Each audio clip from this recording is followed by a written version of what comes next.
Call to order the regular meeting of the Dickinson City Commission for Tuesday, September 16th, 2025. Let the record show that all commissioners are present. First item this evening is the Pledge of Allegiance.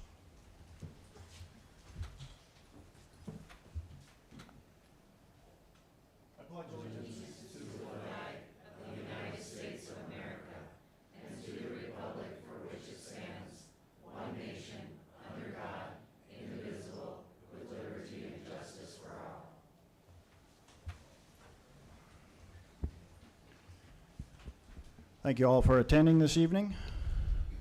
We'll begin with the order of business. Mr. Dossinger, are there any changes to the order of business? Good evening, Mr. President, members of the Commission. There is no change to the order of business this evening. Are there any questions from the Commission on the order of business? If not, I look for a motion. Mr. President, move to approve. Motion to approve Second. with a second. Any further discussion on the order of business? Hearing none, all in favor of the order of business as presented, state aye. Aye. Opposed, same sign. Motion carries. Next item is the consent agenda. Are there any items on the consent agenda that commissioners wish to discuss?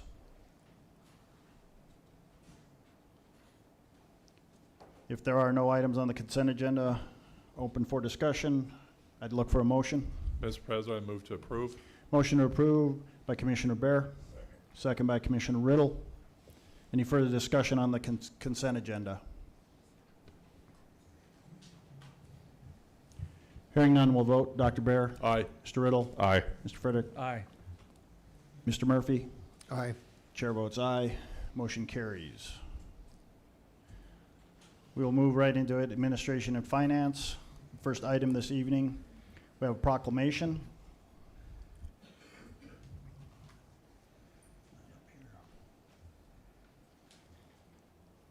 And before I do the proclamation, I think we have someone that wishes to come forward and speak.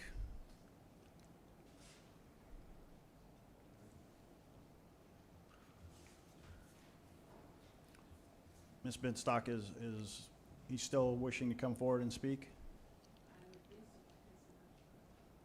He's here. This is a proclamation declaring October 1st Manufacturing Day in Dickinson. So, I don't see the individual here that was wishing to speak. So I will continue with the proclamation. This is a resolution proclaiming October 1st, 2025 as Manufacturing Day in Dickinson. Whereas the City of Dickinson has a strong history as a community supporting manufacturing in the approximately 1,500 stable, sustained jobs that manufacturers provide. And whereas manufacturing is a cornerstone of innovation in our economy, and manufacturing firms fund most domestic corporate research and development, and the resulting innovations and productivity growth improve our standards of living. And whereas manufacturing also drives U.S. exports and is crucial for a strong national defense. And whereas many opportunities exist for Dickinson area residents to utilize their skills and talents in manufacturing in order to improve their lives and those of their loved ones. And whereas manufacturing, I got it rolled here. Manufacturing diversifies the local economy, thereby bringing sustainability to the community. And whereas manufacturing is a significant creator of new wealth for means of sales outside of our area and outside of our state. And whereas over 1,200 North Dakota companies provide excellent careers in manufacturing for over 26,000 people and are adding new jobs every day. Now therefore, I, Scott Decker, President of the Board of the City Commissioners of the City of Dickinson, do hereby proclaim October 1st, 2025 as Manufacturing Day in Dickinson, and encourage all citizens to consider the positive impact of modern manufacturing on their lives and its contribution to the success of the Dickinson, Stark County, North Dakota, and the United States of America. Dated the 16th day of September 2025. And I would look for a motion to approve this proclamation. Mr. President, I so move. We have a motion to approve by Commissioner Murphy, Second. second by Commissioner Riddle. This is resolution number 37-2025, this proclamation. And I will sign and attest and pass it on to Mrs. Binstock after the meeting. Has Zach appeared yet? No. If he does appear, we'll give him an opportunity. So we'll move on. Our next item is an amendment to Chapter 4. This is was read once and had a public hearing, and this is ordinance 1826, and this will be presented by Attorney Wenko and City Administrator Dossinger. Thank you, Mr. President, members of the commission. Before you is the second reading and final passage of ordinance 1826. This is an amendment and reenactment of section 4-48.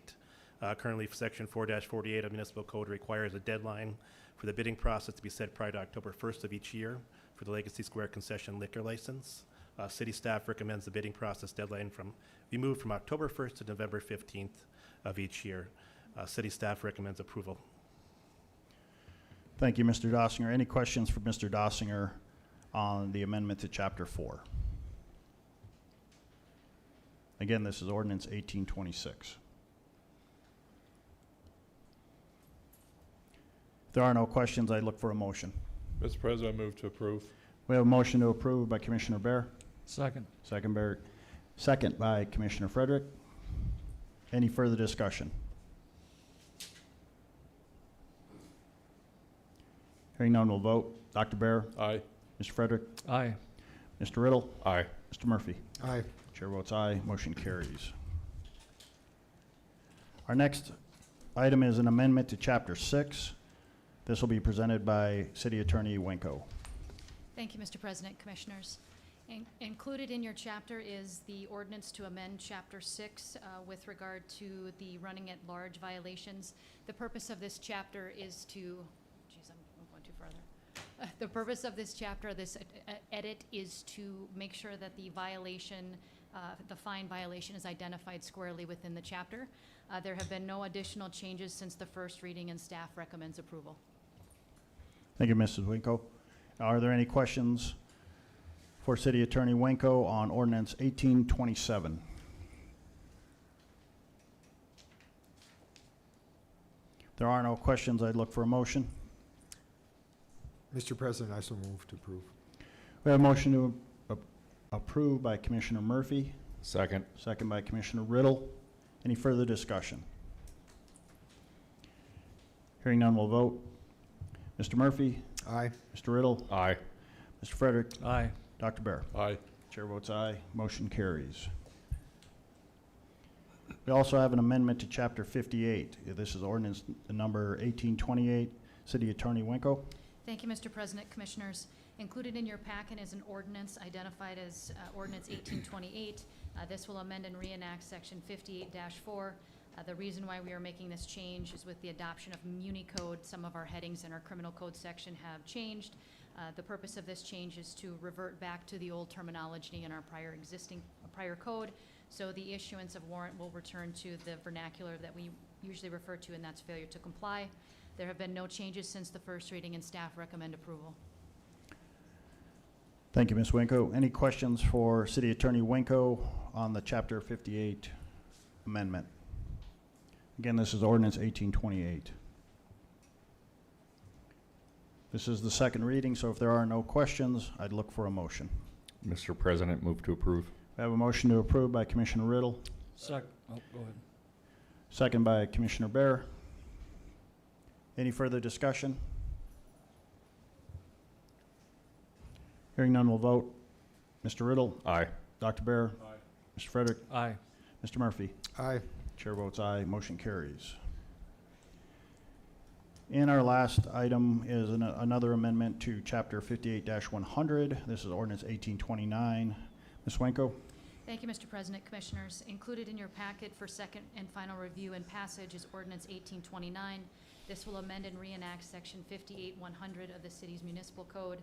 This is coming in response to House Bill 1298 that was passed at the last legislative session that will adjust fines for speeding violations. It will remove the prior fine system and replace it with a language that's identified in the ordinance for the public's awareness. What that would mean is a fee of $20 or $3 for each mile per hour over the limit, whichever is greater. An additional fee of $20 must be assessed for a violation of 16 miles per hour or more over the limit. It will also adjust the code to read on a highway on which the speed limit is posted in excess of 65 miles an hour. For a violation of this section or equivalent municipal ordinance, a fee of $20 or $5 for each mile per hour over the limit, whichever is greater. An additional fee of $20 must be assessed for a violation of 16 miles per hour or more over the speed limit. There have been no changes since the first reading, and staff recommend approval. Thank you, Ms. Wenko. Again, this is ordinance 1829. This is adjustment to the speeding fines mandated by legislature. Commissioners, do you have any question? If there are no questions, I look for a motion. Mr. President, I move to approve. I have a motion to approve by Commissioner Murphy, Second. second by Commissioner Riddle. Any further discussion? Questions? Hearing none, we'll vote. Mr. Murphy, Aye. Mr. Riddle, Aye. Mr. Frederick, Aye. Dr. Bear. Aye. Chair votes aye, motion carries. We'll move into Public Works. They have a service agreement with NTEC LLC for a new SCADA. Good evening, Mr. President and Commissioners. For your consideration this evening, I have a SCADA services agreement between the City of Dickinson and Enitech LLC. This agreement would be to provide a new SCADA system that's supervisory control and data acquisition is what that acronym is, for the city's utility infrastructure, including the water reclamation facility, the lift stations, and the distribution network. The systems that are in place right now are aging out, and this would be to bring those up to modern standards, essentially a full replacement of those software systems. We were pleased to see a variety of responses to the RFP posted on June 25, 2025. We had about a dozen of them, actually.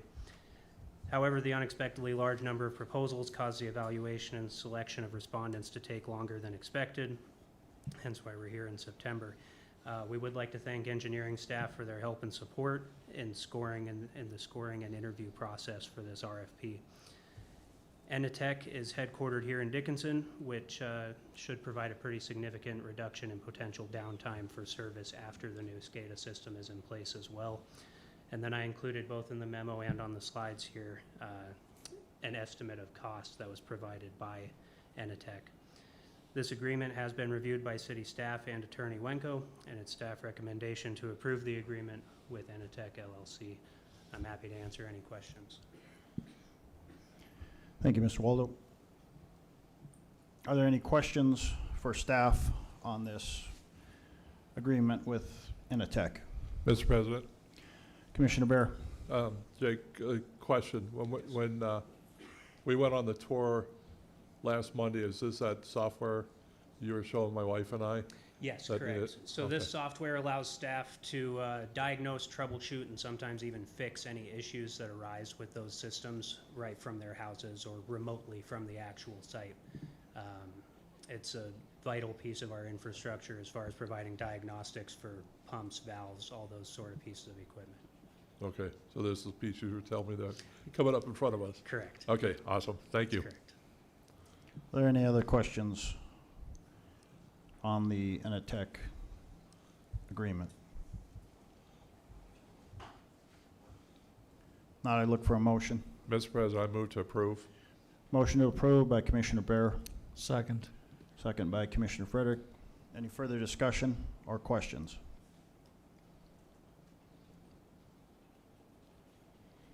Hearing none, we'll vote. Dr. Bear, Aye. Mr. Frederick, Aye. Mr. Riddle, Aye. Mr. Murphy. Aye. Chair votes aye, motion carries.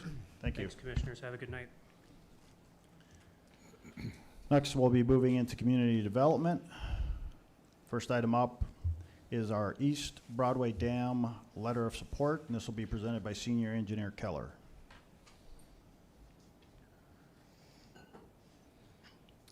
Mr. President, Commissioners, for your consideration is a letter of support for the North Dakota Department of Water Resources cost share application for construction of the East Broadway Dam. This letter will authorize the city to submit the project for cost sharing with the DWR. This project is included in the 25-27 DWR development plan, which increases the probability of successfully being awarded the cost share agreement. The cost share is for 75% of the cost from the DWR and 25% from the city. Based on current estimates, the application is anticipated to be for $1,950,000, and the city's cost share to be $650,000 for a total installed cost of $2.6 million. The letter of support is a new requirement for the DWR in 2025. The city's share of the project was included in the 26 CIP plan and is to be funded with GPT. The city engineering staff recommends approval. Thank you, Mr. Keller. Are there any questions for Mr. Keller's or the engineering staff on the East Broadway Dam?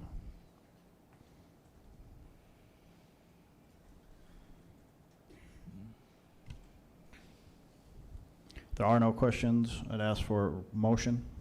Mr. President, move to approve. We have a motion to approve by Commissioner Riddle, Second. second by Commissioner Murphy. Any further discussion or questions?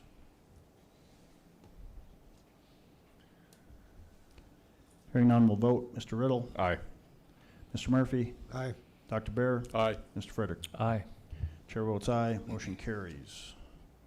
Mr. Keller, you have the Dickinson Drainage Way emergency repair.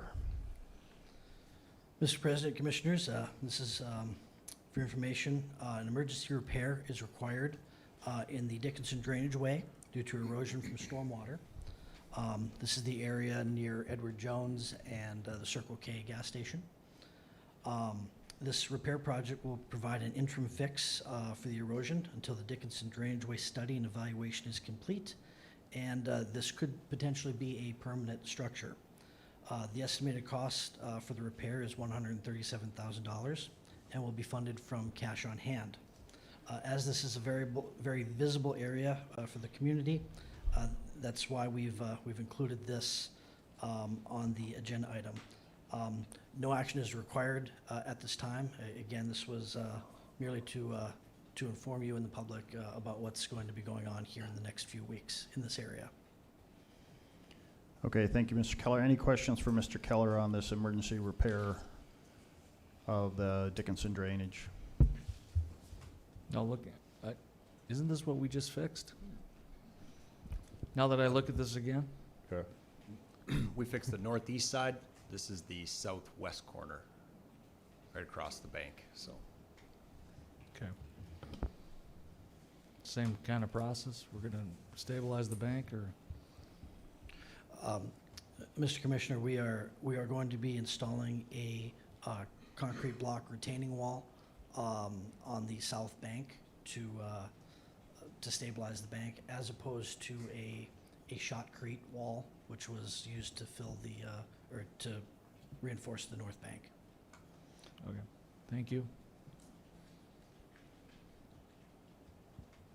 All right, this was basically just a report, so there's no action on this. Thank you, Mr. Keller. Thank you.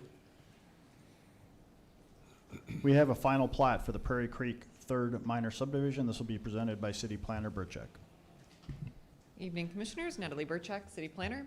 So the applicant is requesting approval of a final minor subdivision plat for the Prairie Creek Third Edition subdivision plat. So the proposed subdivision is a replat of lots 1A of Block 2 of the Prairie Creek subdivision, located in the northwest quarter of Section 33, Township 140 North, Range 96 West, within the City of Dickinson. This property is approximately 5.37 acres. And according to the applicant, the purpose of the subdivision is to divide this property into 3 smaller lots in order to facilitate the sale and redevelopment of the property. And as you can see in the map, it is located in the community commercial zoning district. So typically a process like this would be taken care of by an administrative lot split. However, this lot has previously been split through the administrative process, hence the legal description of Lot 1A of Block 2. And so the applicant now has to bring forward a minor subdivision. As of now, city staff has not received any public comments regarding this project. I'm here to answer any questions that you guys might have, and staff would recommend approval of this plat. Thank you, Ms. Burchek. This is Resolution 38-2025. Are there any questions on this Prairie Creek Third Minor Subdivision?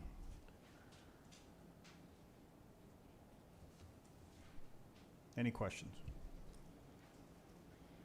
Hearing no questions, I'd ask for a motion. Mr. President, move to approve. We have a motion to approve by Commissioner Frederick, Second. second by Commissioner Bear. Any further discussion? Hearing none, we'll go ahead and vote. Mr. Frederick, Aye. Dr. Bear, Aye. Mr. Riddle, Aye. Mr. Murphy. Aye. Chair votes aye, motion carries. Thank you. And that takes care of our regular agenda. Our first public hearing will be at 5 p.m. This will be our proposed budget, so we will have a short recess till 5 p.m. Call the regular meeting of the Dickinson City Commission back to order. Our first public hearing this evening will be the 2026 proposed budget for the city of Dickinson. This will be ordinance number 1830. This will be presented by Deputy Finance Director Greenwood. Welcome.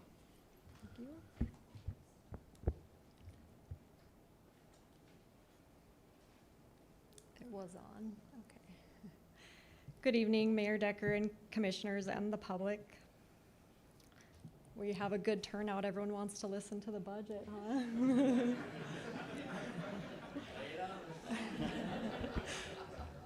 Tonight I'll be presenting the 2026 proposed budget. This will be a high-level summary, but you can find the detailed information in the commission agenda packet.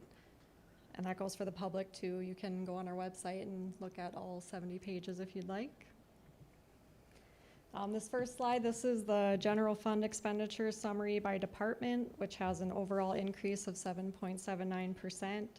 This is due to a 3% general inflationary increase, and salaries, which is 70% of our budget, has a 3% cost of living adjustment, a 2% merit, and a 15% increase to health insurance costs. We also have a new department, the motor vehicle branch office that we took over this summer, which is contributing to these expenses as well. Oh, I am on the wrong slide, sorry. That's the department breakdown for expenses there. This slide, this is how we will balance our general fund. We anticipate receiving a little over $12 million in revenue from the general fund activities, which will require transfers totaling about $17.4 million from the funds listed here to support the remainder of the expenditures.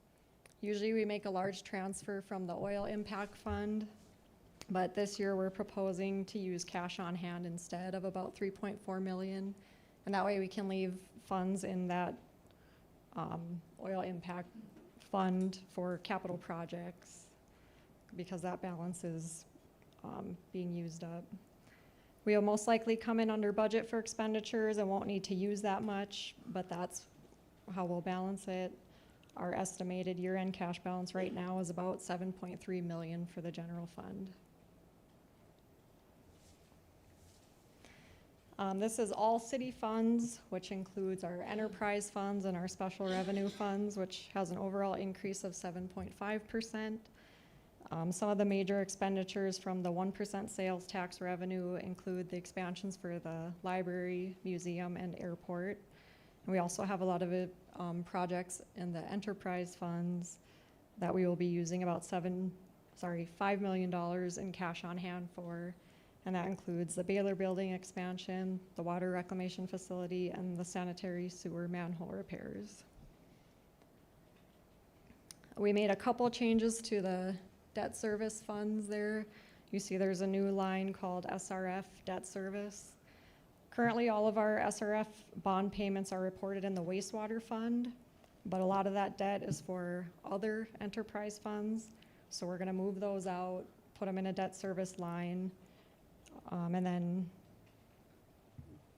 Then we're also gonna move the general fund capital leases into their own departments' budgets instead of having them separated out here, because they don't need to be. That's where the variances are under the debt service. Why there's such large variances, we're just kind of moving things around. We also made a change to the fleet internal service fund. We'll be recording diesel and gasoline as inventory instead of reimbursed expenses, which is the proper way to do it in a proprietary fund like this.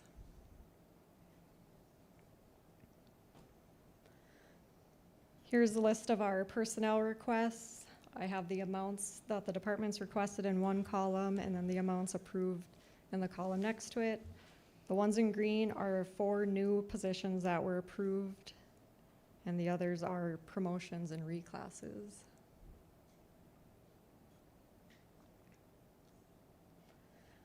Here's a list of our capital requests per department. Most of these items are within each department's budget, with the exception of the items in blue, because those come from other revenue sources or reserves. One major item here is a financial software replacement. As you're aware, our current software will no longer be supported after 2029, so we have to start looking for a new software. So we put some money in the budget for that to find a replacement. And then a few other expensive items include a phone system upgrade and 4 police cars, which is part of their annual rotation.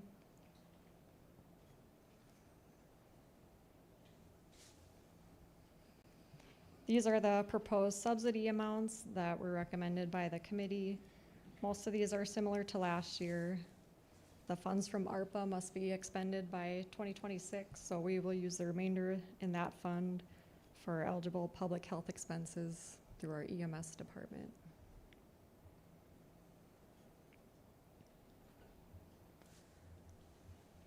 And then lastly is the proposed fee schedule. I have reformatted it and reorganized it a little. There's a few changes on the public works side, so I will go through them, but if you have any questions, I'll ask Aaron Prouse to come up and answer any questions that you have. For public works, we have a few new equipment rates that are listed there that we didn't have before.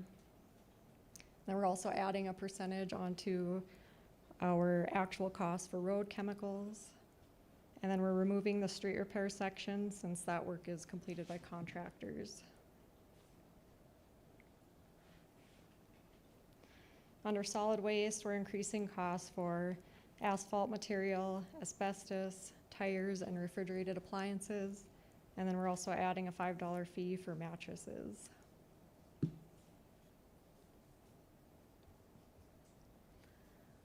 For utility billing, just one small change. For hookups outside of city limits, we're just updating the water rate structure to match how the sewer structure is.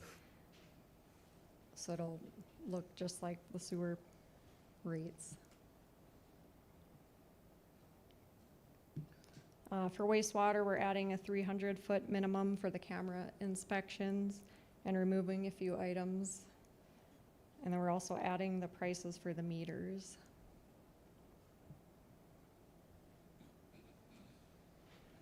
This is the first reading of our budget. We will have a second reading and passage of the ordinance, as well as a resolution for the fee schedule on October 7th. But I can answer any questions you might have. Thank you, Mrs. Greenwood.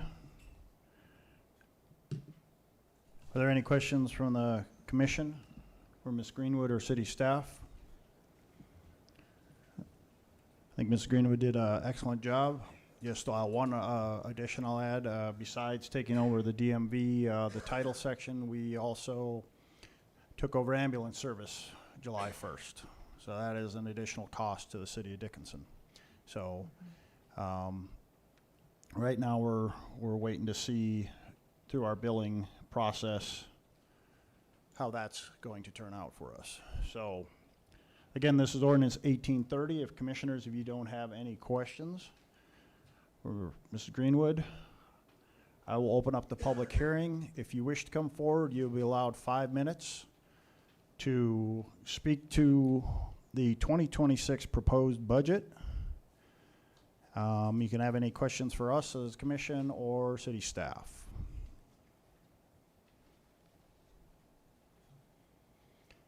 Anyone wish, don't rush the podium, speak to ordinance 1830, the proposed budget for 2026. Anyone from the public?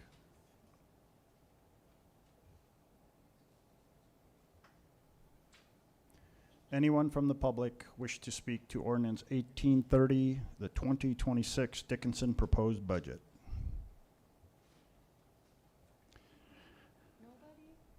No. All right. They're all here for the oil well requirements, the next one. So I will close the public hearing for 1830. Thank you. Yep. Commissioners, any further comments or questions? I would just like to commend city staff.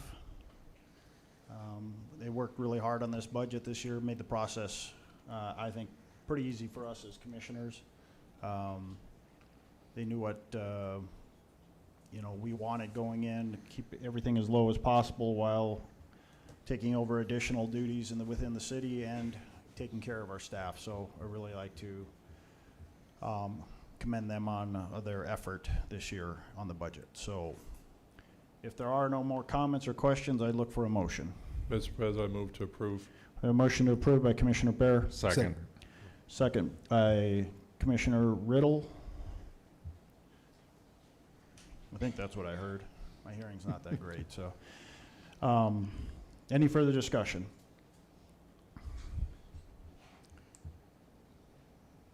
Hearing none, we'll vote. Dr. Bear? Aye. Mr. Riddle? Aye. Mr. Frederick? Aye. Mr. Murphy? Aye. Chair votes aye. Motion carries. Our next public hearing is a Chapter 16 and Chapter 62 code amendment for oil well requirements.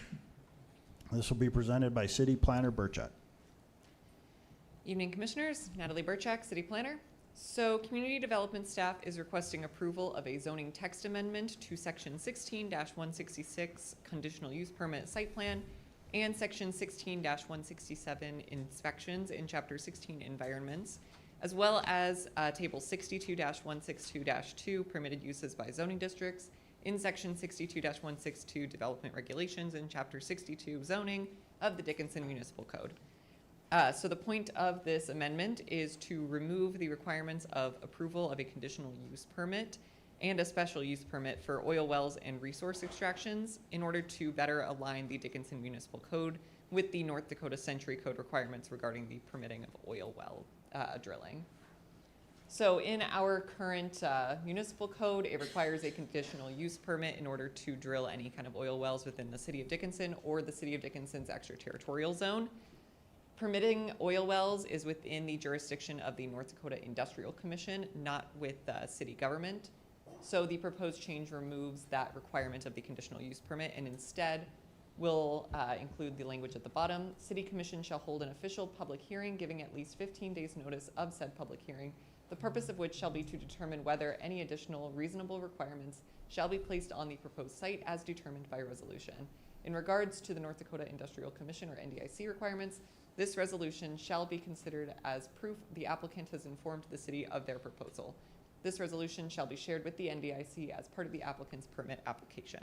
So instead of us requiring a special use permit, we still require a public hearing that just serves as notice to the NDIC that the city has been informed of the proposed project prior to approval of the project.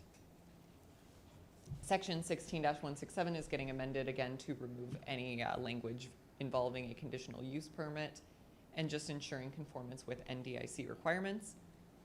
And then Table 62-162-2 Permitted Uses by Zoning District amends the previous special use permit requirement to be permitted, but also adds notes to the side that inform any applicants of the public hearing that must take place prior to NDIC approval. We've also learned after we had made the advertisement for this amendment that section 16-170 will also need to be amended, so just expect a zoning text amendment amending that section as well, coming within the next couple months. Beyond that, staff has not received any public comments regarding these text amendments, and we would recommend approval of this text amendment. And I'm here to answer any questions that you guys might have. Thank you, Ms. Burchak. Any questions for Ms. Burchak before I open up the public hearing? This is ordinance 1831. Any questions? Now I'll open up the public hearing. If you have any comments on the Chapter 16 and Chapter 62 code amendments for oil well requirements within the City of Dickinson or the ETZ, please come forward, state your name, let us know your concerns. You will be allowed 5 minutes. Anyone have any comments or questions on ordinance 1831, which is a Chapter 16 and Chapter 62 code amendment for oil well requirements? Anyone from the public? Is there anyone from the public that wishes to speak to our amendments? Hearing no one has any comments, I'll close the public comment section for ordinance 1831. Commissioners, do you have any final questions for city staff? Now I look for a motion. Mr. President, I so move to approve. We have a motion to approve by Commissioner Murphy, Second. second by Commissioner Frederick. Any further discussion?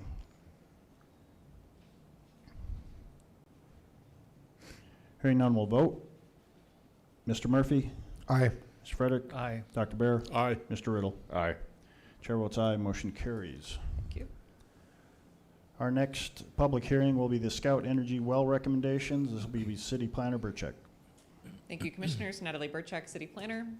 So we have a letter of recommendation that will be issued from City Commission to go to the NDIC for a proposed Scout Energy oil well. So Scout Energy recently met with city staff regarding a proposal to drill a new oil well within the City of Dickinson's extraterritorial zone. This project has received approval from the North Dakota Industrial Commission, but the applicant has requested a list of any development standards the City Commission would want to see implemented.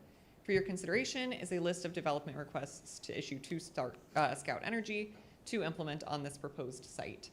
The list of development requests is as follows. 1, utilize sediment trackout reduction methods for access onto 39th Street Southwest to limit the impacts of truck traffic on the roads there.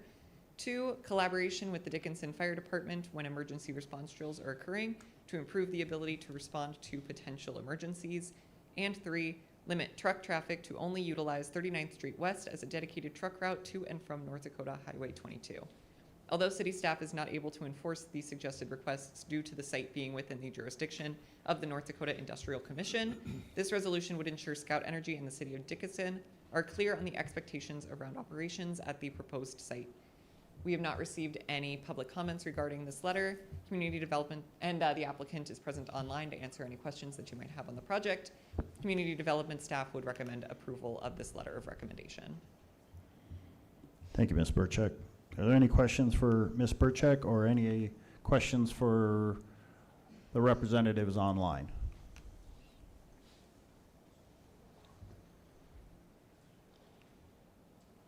Again, this is a letter of recommendation from the City Commission for the Scout Energy Oil Well Project.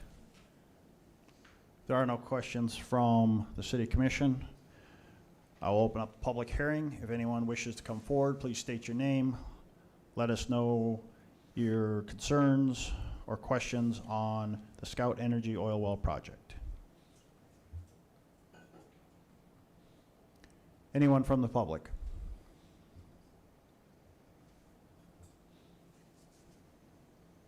Anyone from the public have any questions on the Scout Oil Well Project?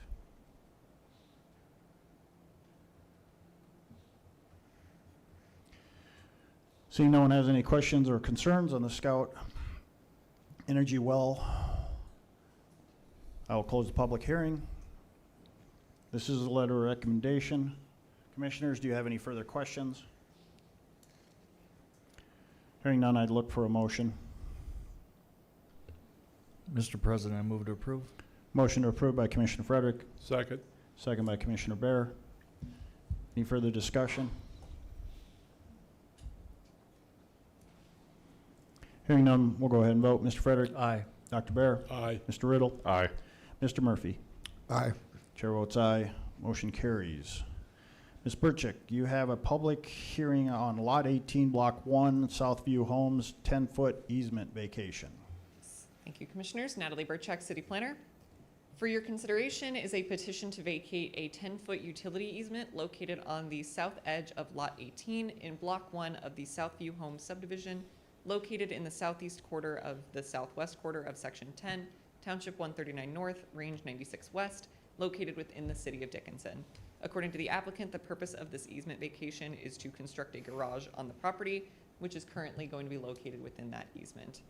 The city does not have any kind of utilities within that easement, and the petition was filed with signatures from any of the utility companies, so there should be no issue with vacation of that easement.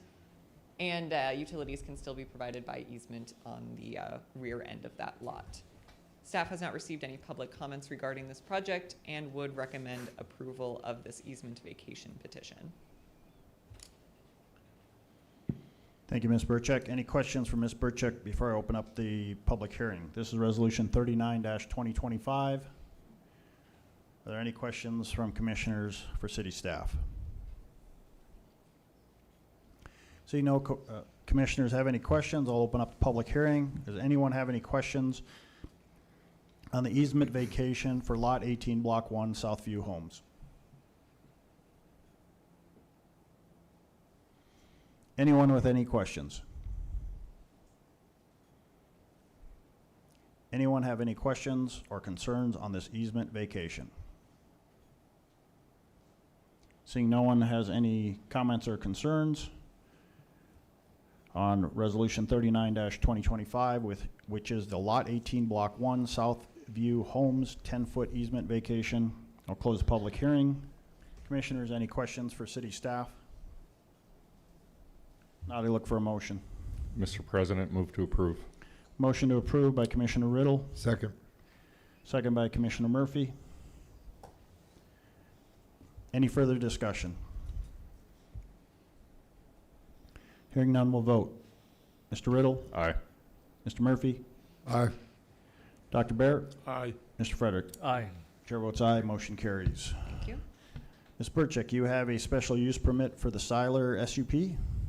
Thank you, Commissioners. Natalie Burchak, City Planner. So the applicant is requesting a special use permit to operate a medical office within the high-density residential or R3 zoning district on a property legally described as Lot 1 in Block 3 of the Hilliard and Manning First Edition subdivision, and to utilize a property legally described as Lot 11 of Block 4 of the Hilliard and Manning First Edition subdivision for off-street parking associated with the proposed medical office. Both properties are located within the southwest quarter of the northwest quarter of Section 3, Township 139 North, Range 96 West, within the City of Dickinson. These properties are approximately 0.162 acres combined. According to the applicant, the purpose of the special use permit is to open and operate a chiropractic medical office within the existing structure. So the existing structure is the old St. Joseph's Hospital's Bone and Joint Center. So it does have a history of being used as a medical office. Staff at this point has not received any public comments regarding this project. The applicant is present to answer some questions that you guys might have. I would also be present to answer anything that you might have. Staff would recommend approval of this project, subject to the conditions listed at the end of the staff report, which go as follows. Operation of medical office shall be as described in the staff report, as well as in the material found in attachment A. The maximum number of doctors shall be determined by the number of off-street parking spaces provided.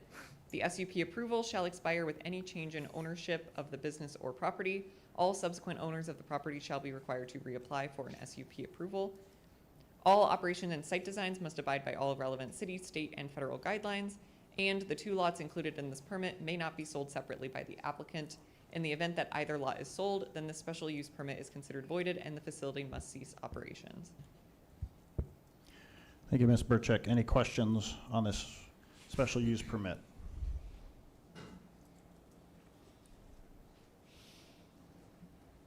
This is Resolution 40-2025. I will open up the public hearing. If anyone wishes to come forward to speak to the special use permit for the Siler SUP, please come forward, state your name. You'll be allowed 5 minutes to address the commission.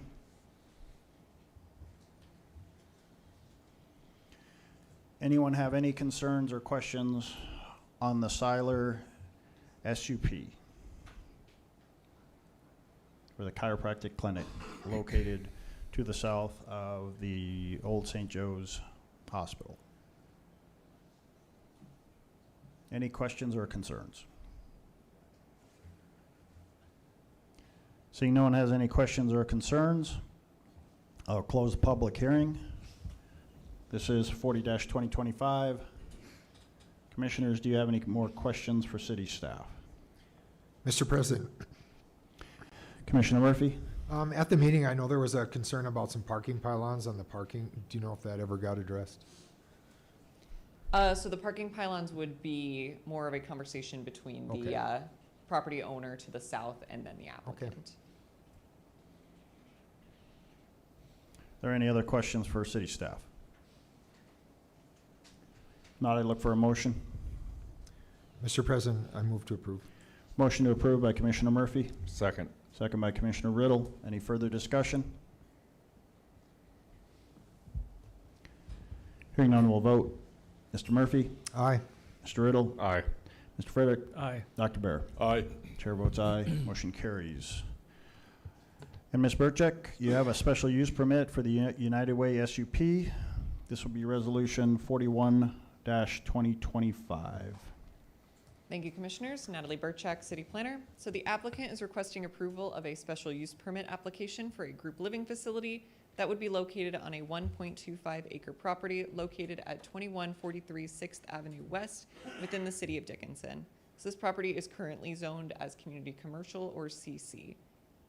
This property was previously in front of the Planning and Zoning Commission. They had their meeting or their public hearing on June 11th, 2025. Staff had initially recommended approval subject to conditions that were listed at the end of the staff report, which involved development shall be in accordance with the application materials received by City of Dickinson as found in Attachment A. Prior to the submittal of a building permit, the permit holder or developer shall submit an on-site lighting plan for review and approval by Development Services Department. Any permit issued under this section shall be non-transferable as to the permit holder and or the premises to be permitted. Permit holder shall conduct an annual compliance audit, and for at least 1 year after final approval of this SUP, the applicant shall appear quarterly in front of the Planning and Zoning Commission to give a status update on the progress made toward operations, including reporting on staffing, grants obtained, and construction progress. The duration of time these quarterly updates will be required can be extended by Planning and Zoning Commission if a majority of members vote an extension to be necessary. After the first year, the permit holder shall appear annually before Planning and Zoning Commission for renewal of the permit. Facility operations must be as outlined by the applicant in the special use permit. Significant changes to operations would require an amendment to the SUP. Board of City Commissioners may revoke a special use permit should the operation of uses subject to such permit violate the conditions under which the permit was granted. Planning and Zoning Commissioners may recommend City Commissioners consider a revocation at any time with a majority of votes. Group living facilities shall comply with all applicable local, state, and federal requirements, and group living facilities shall comply with all applicable uniform building and fire codes, including maximum occupancy restrictions. Like I mentioned before, this was heard in front of the Planning and Zoning Commission on June 11th, 2025, and the Planning and Zoning Commission recommended denial at the end of that meeting. So it is being brought forward to the City Commission with a recommendation of denial from Planning and Zoning staff.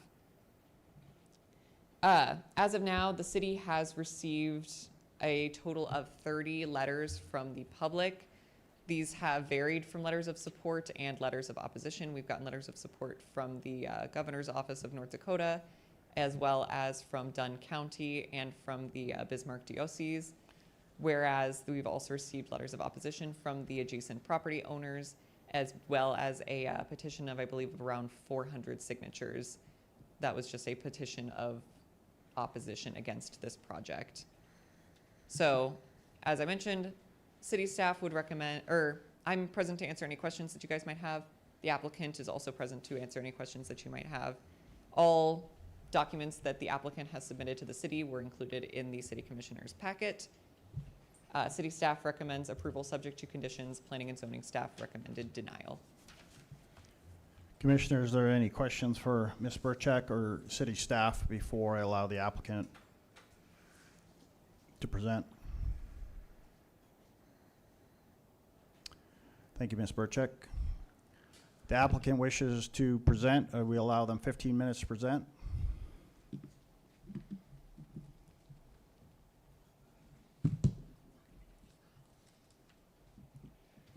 Good evening, Commissioners. My name is Dakota Gant. I'm the Executive Director of the United Way Dickinson. Tonight I'm asking for your approval of a special use permit for a low barrier emergency shelter, supportive and transitional housing, and a treatment facility at the former Evergreen building. This project is not simply a homeless shelter. The homeless shelter is by far the smallest section of this facility. It is a comprehensive care facility designed to meet people where they are, stabilize them, and guide them into long-term success. It will operate across 3 floors, each with a clear purpose. On the first floor, it will be a low-barrier emergency shelter with just 13 fixed rooms. That number is capped and cannot expand under our grant requirements. This ensures that the shelter remains small, short-term, and focused on crisis stabilization. This floor is not just for men and not just for women, but also for families. Rooms will be separated and secured by gender or family unit, ensuring both privacy and safety for every individual who stays there. Guests will be assessed by case managers upon entry. For some, the next step may be treatment. For others, reconnection to family support or housing. The goal is stabilization and placement, not long-term shelter stays. Being low barrier means we remove unnecessary obstacles, like requiring sobriety or paying up front, but let me be absolutely clear. Low barrier does not mean unsafe. For the protection of residents, staff, and the surrounding neighborhood, we will not allow entry to individuals classified as high-risk sex offenders or high-risk violent offenders. That policy is non-negotiable. The first floor will also include critical infrastructure, a commercial kitchen, laundry services, offices for case managers and mental health staff, a conference room, and space for community partners to work alongside us. The second floor, which is the treatment center. The second floor will be fully operated by Southwest Multi-County Correction Center. This will be a dedicated treatment center offering inpatient, outpatient, and aftercare services. By embedding treatment within the same building as emergency shelter and transitional housing, we eliminate gaps in service.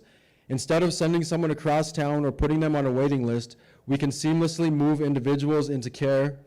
This reduces the risk of relapse, prevents people from slipping back into crisis, and strengthens outcomes. The third floor, the supportive and transitional housing. The third floor will provide 30 supportive and transitional housing units for individuals and families preparing for independent living.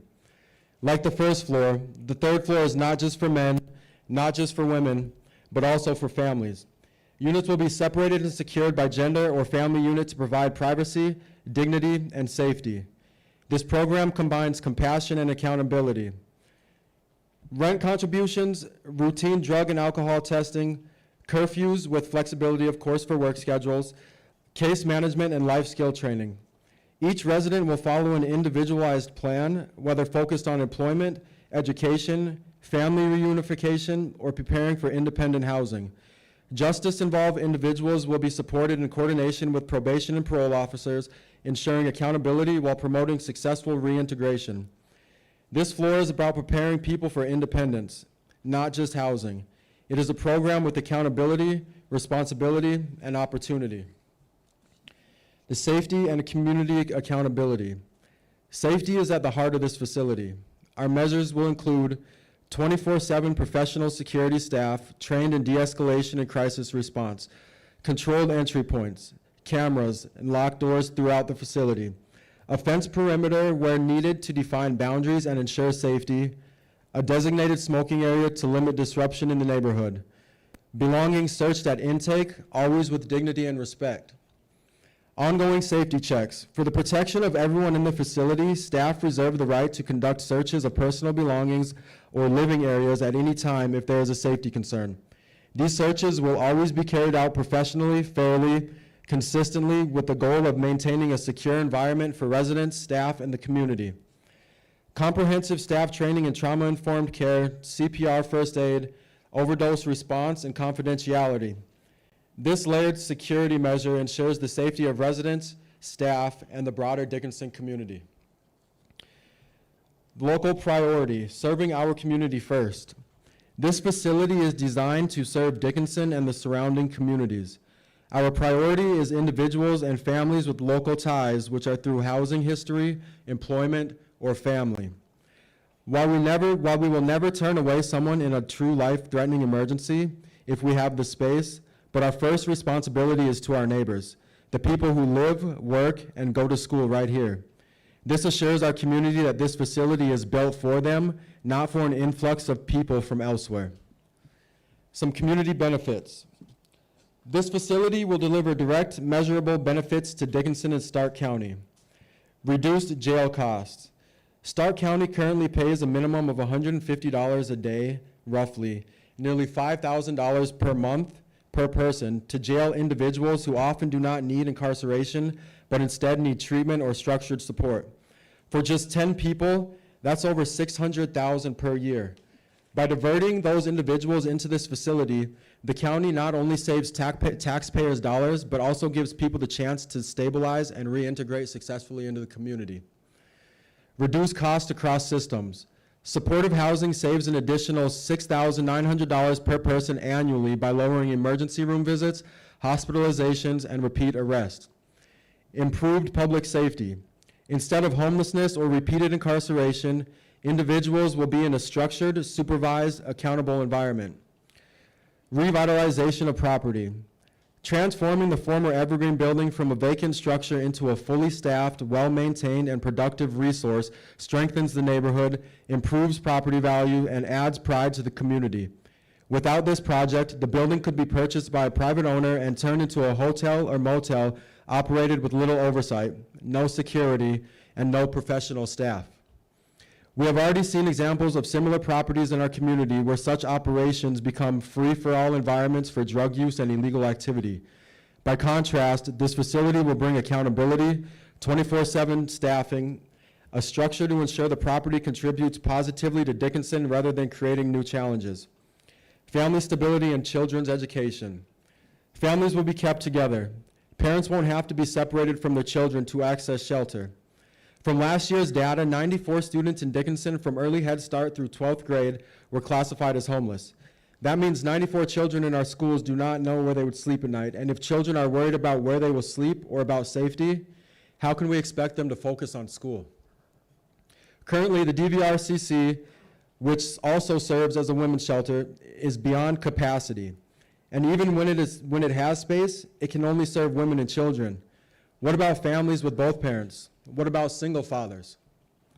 The United Way Supportive Care Center fills that gap. It keeps families intact, ensures children can stay in school, and provide parents with stability to rebuild. When families are whole, children are stronger, and our entire community is stronger. A stronger workforce. Residents who stabilize in this facility can return to jobs that Dickinson urgently needs filled, boosting our local workforce and economy. Collaboration across agencies. The facility will be a hub for collaboration connecting law enforcement, healthcare providers, schools, nonprofits, and faith organizations into one coordinated system of care. The Advisory Board. A central part of this project is the creation of a Supportive Care Advisory Board, designed to provide community-informed oversight and ensure the facility operates safely, effectively, and in alignment with its mission. The Advisory Board does not carry legal or fiduciary responsibility, but plays a vital role in offering strategic guidance, accountability, and community trust.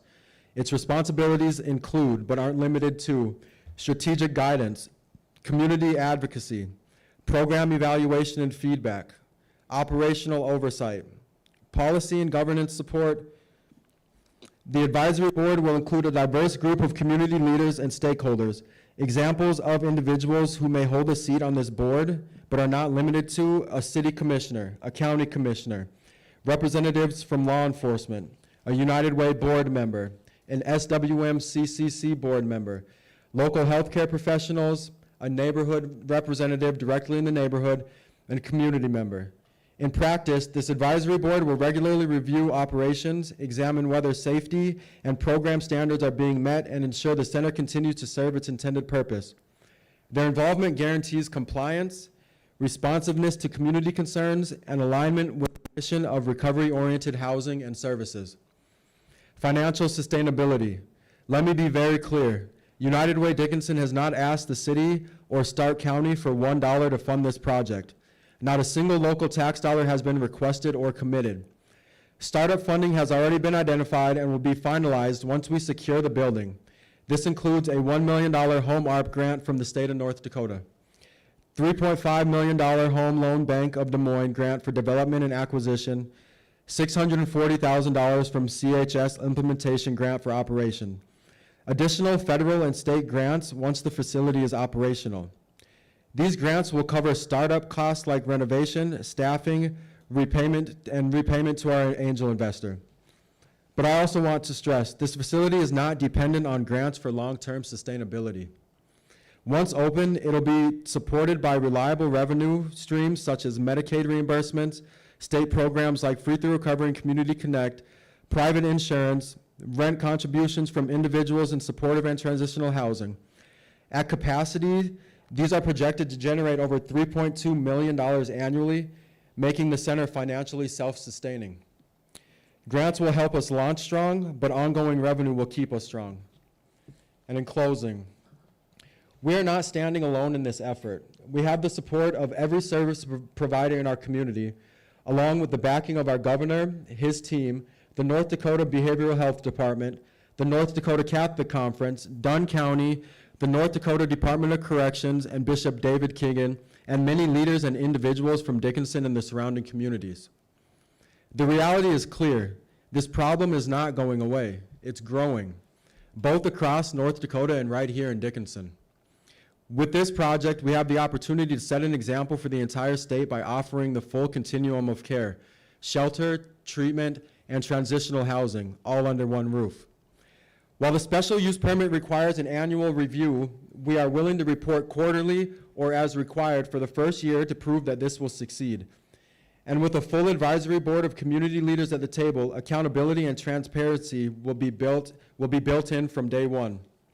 We know there is a problem. The real question is, will we turn away or will we come together as a community and be the solution? Commissioners, this project is about choice. We can let this building sit vacant or become another unmonitored property, vulnerable to crime and decline, or we can transform it into a safe, structured, compassionate resource that strengthens Dickinson for decades to come. Yes, I am the executive director of the United Way Dickinson, but I have also walked the very path this facility is designed to address. I know what it feels like to not know where you will sleep at night. I know what it feels like to believe the odds are stacked too high to climb out. But I also know what it means to be given a second chance. Programs like this are the reason I am standing here today. They gave me stability and accountability, and now I am living proof that with the right support, people can change their lives.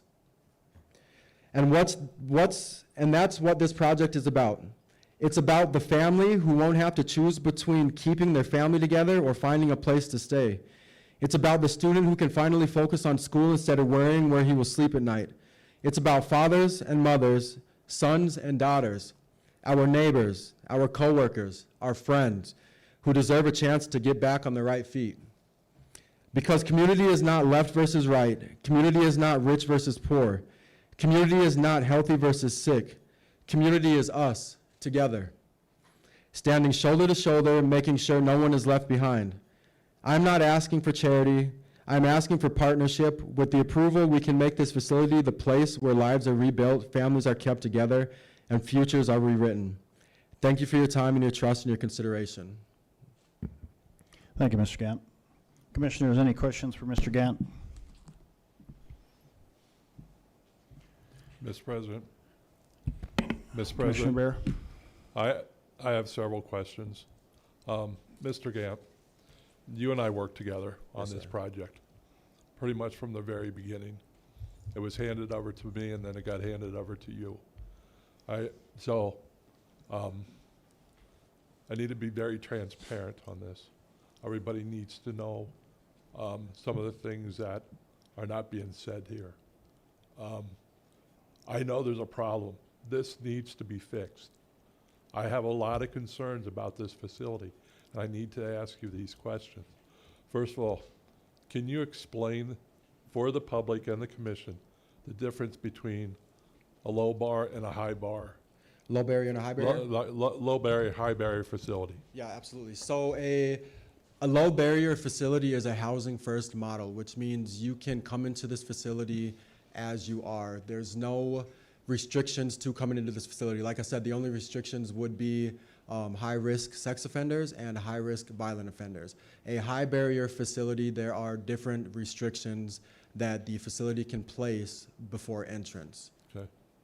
Who determined that this had to be a low barrier facility? So that determination comes from the Home ARP grant, the housing through the state of North Dakota. Okay. When you and I and former Commissioner Oderman went to look at these facilities, you and I and my wife went and looked at the one in Bismarck. Would you classify that as a low barrier or a high barrier at the time? That is considered a high barrier facility. Okay. When we went to Omaha, Nebraska, and looked at those facilities, the first facility we looked at, which was we were to be modeling this project off of. Yes, sir. How would you classify that particular? A high barrier. High barrier. Okay. We then went over to Sierra. I forget the name of it. I know what you're saying. Yeah. We saw one low barrier, a high barrier, and then we went over to the veterans and we saw a high barrier. Yes, sir. So out of all the things we looked at, they were all high barrier, one low barrier. Yes, sir. My concern is, and the one we initially, that this is to be modeled off of, has actually been closed, has it not? It has. Okay, due to lack of funding. Yes, sir. We need this to survive. We need this to be successful. But a low barrier shelter is not the way to start. That is, they are the most likely to fail. I've done this, I've looked into the research, I've talked to my college professors. This is not the way to start. We need to be successful first. So to answer that, the smallest portion of this facility is the low barrier facility. It's just the 13 rooms of the low barrier facility. The difference between the one that we looked at or the ones that you're describing, a low barrier, is they didn't have the 24/7 security. They didn't have the case management. They didn't have any of that provided to them. That is the major difference. That was just a come and rest your head type facility. That's not what this is. This is a come and change your life type facility with the case management meeting you at the door and walking along this journey with you to get you to where you need to go. Okay, but based on information given to this commission, people can come in who are intoxicated or under the influence of drugs, whatever type of drugs are on. They are not going to, number one, no IDs are going to be required. They're not going to be required to do treatment. Again, based on what I have, they can continue to continue to drink or use their substances without being required to go to group, go to case management. They can turn all that down and continue to use. That's enabling people to continue their addiction. And as you said at one point during your speech, it is a choice. Absolutely. A choice here is also something they have to make. Absolutely. They need to make a choice. If I want help, I got to give this up. You're absolutely right. But Now, sometimes they don't have the positive support around them like the case management will offer to even think about that choice. but if they're given the opportunity to turn down case management, are we not just running a trap house? Well, isn't that virtually the same thing as letting them run on the streets without any type of case management? But they choose that. It is a choice. It is, but they don't have, on the streets, if we get them into this facility, we have a lot better chance of them changing their lives around than them continuously running around on the streets in the community. Well, okay. Other question. Yes, sir. You said this isn't, high-risk sex offenders are not welcome in this facility, Yes, okay? You are aware I work with sex offenders, absolutely. okay? And I have for the last 10 years. Currently, and I have the list right here, out of 50 sex offenders, only 4 of them are high risk. The rest are all low risk or moderate risk. My concern for this facility is these individuals would be welcome there, is that correct? They will be in the emergency shelter portion only, correct? Okay. My concern is, of the spaces you have here, there's no space that isolates them from the general population. And I don't see an isolated area where these individuals, because number one, you had said during planning and zoning that they would be given case management within a day or two. Let me back up. Most of your individuals who have, a majority of individuals who are moderate risk sex offenders have had some type of sexual crime against children and women. But I also said that there will be separation in secured wings with women, family, and men.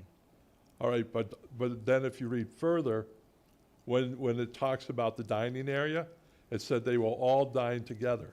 There's no mention of, because there's only 1 hour for breakfast, 1 hour for lunch, 1 hour for dinner, and they'll have a joint dining area. How do you separate these individuals so that they're safe in the dining area? I mean, once again, wouldn't that be like asking how you separate individuals at McDonald's from sex offenders? They did this when we were down at That's the same. Omaha.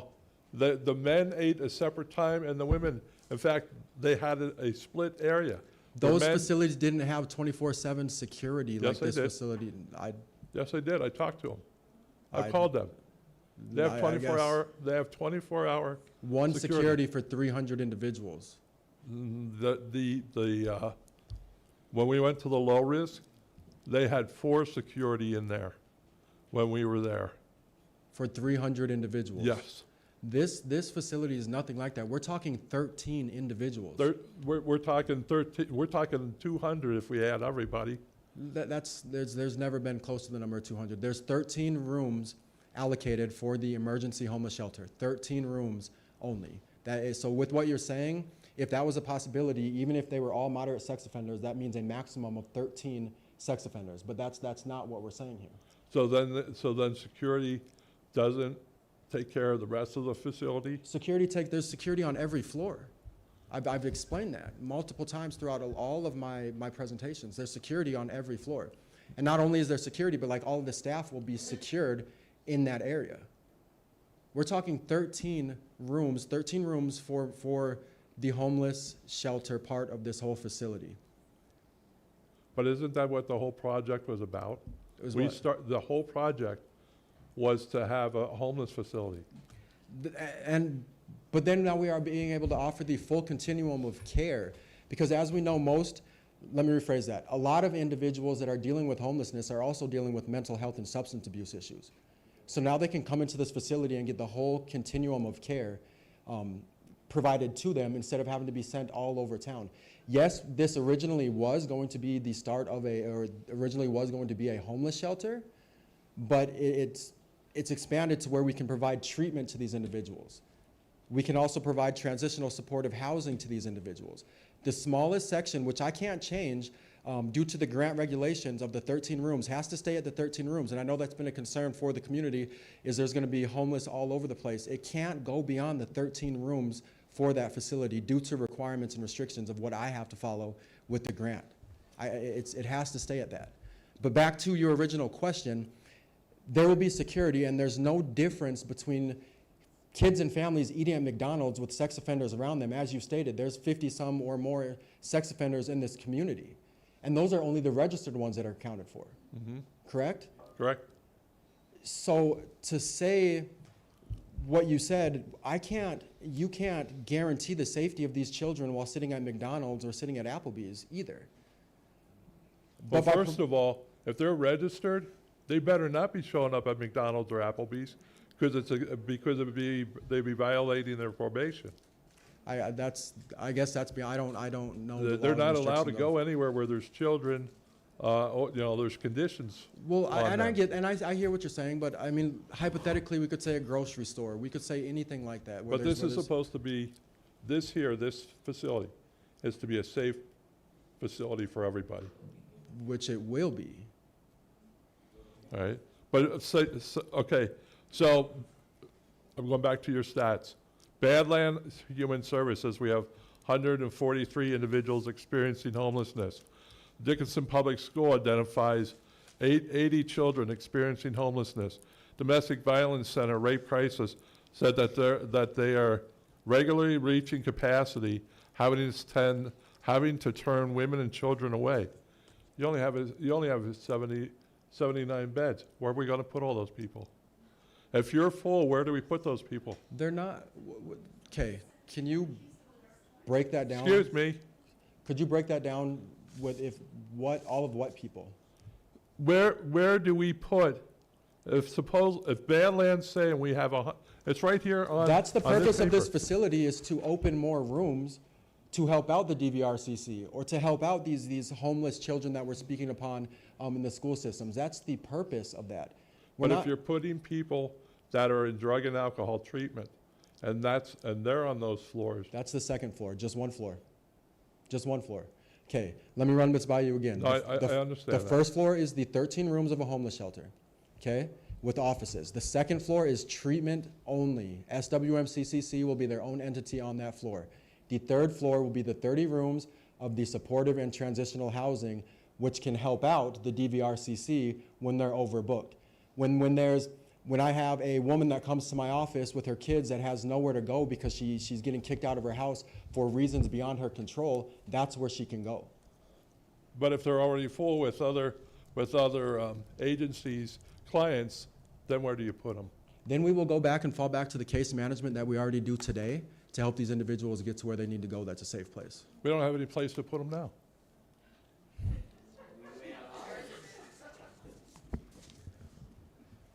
No. I don't know how to answer that question. No further question. Okay, commissioners, do you have any questions? I do have some questions. Yes, So sir. there's going to be security 24/7. Yes, sir. You've listed on here 5 security personnel. And so to answer that question, I've listed more than 5, but it all depends on the capacity, whether it's quarter capacity, half capacity, or full capacity, and that was at my planning and zoning. How are you going to presentation. secure individuals to work for you by only promising them possibly half employment or full employment? What? Like, if I'm looking for a job as a security individual, Yeah, it'll be full-time. It'll be full-time. so employment. then why do we have quarter or half and, I'm talking quarter capacity. Quarter capacity, like but if you the have it building broken is. down that it'll be cheaper if it's at quarter capacity, you're still paying a full-time staff. Yes, but I'll have less staff. If I only have 5 people walking throughout the building, I don't need 12 security. If I have 30 people walking through the building, I need more security, Okay, you have at quarter capacity, you have 2. potentially, yes. But every Okay. other employee will also be trained 24/7. 24/7. Who picks up vacation? I said it's 2 to 3. Okay, so then your costs are way understated. You have anywhere, the costs in here that this facility will cost for just personnel, $520,000 up to $1.224 million. And that is, yes. That's $700,000 difference. But once again, that is from the quarter capacity to the full capacity.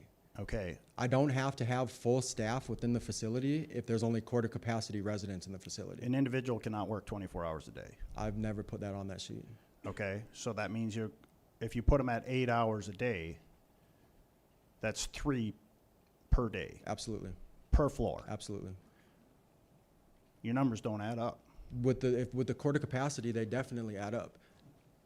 And once again, it's the staff, it's not, the security is gonna be just strictly security, but everybody will be trained in security. The numbers you're reading is broken down, like I said, if there's very minimum individual residents within this facility, I don't need full capacity staff at that facility. Okay, you have a quarter capacity facility director getting paid $35,000. Yes. But if the facility's at full capacity, you're gonna pay them 70,000. That would be for 2 directors if you add the 2 together. Now, you only have one listed here, Mr. Gant. Well, I guess that's my bad then. I'm very confused by your numbers. Your numbers don't add up to me. I told you that when I met with you before, that the numbers didn't add up, and they haven't been corrected. That is my biggest concern with this, is the finances. The finances just don't add up. And that is my number one concern, because when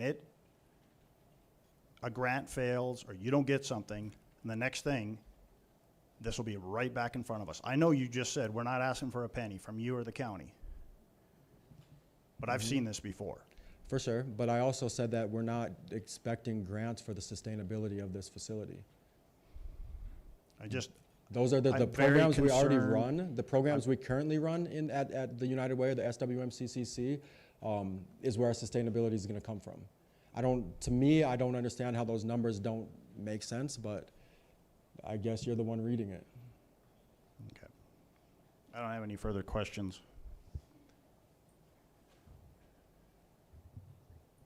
Do you have any further comments?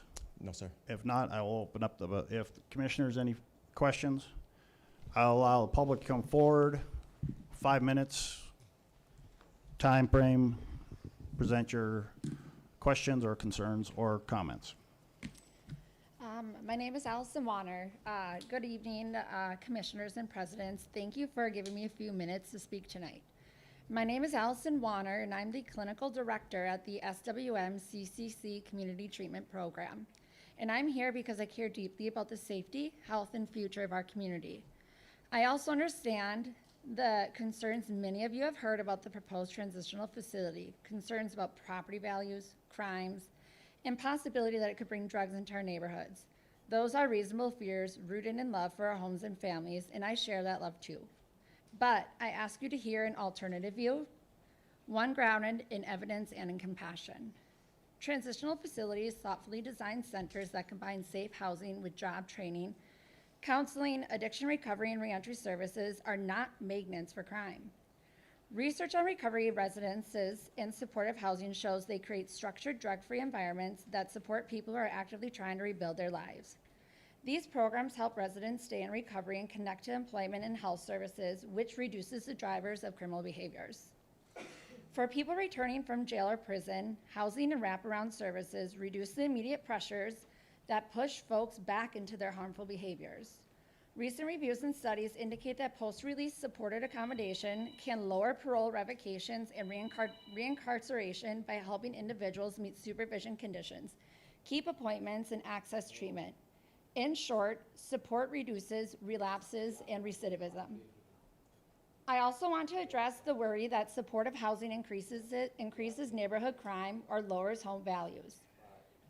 Multiple evaluations find little to no evidence that well-run supportive or recovery housing increases local crime. And some studies even report reductions in minor arrests when people move from homelessness into supported housing.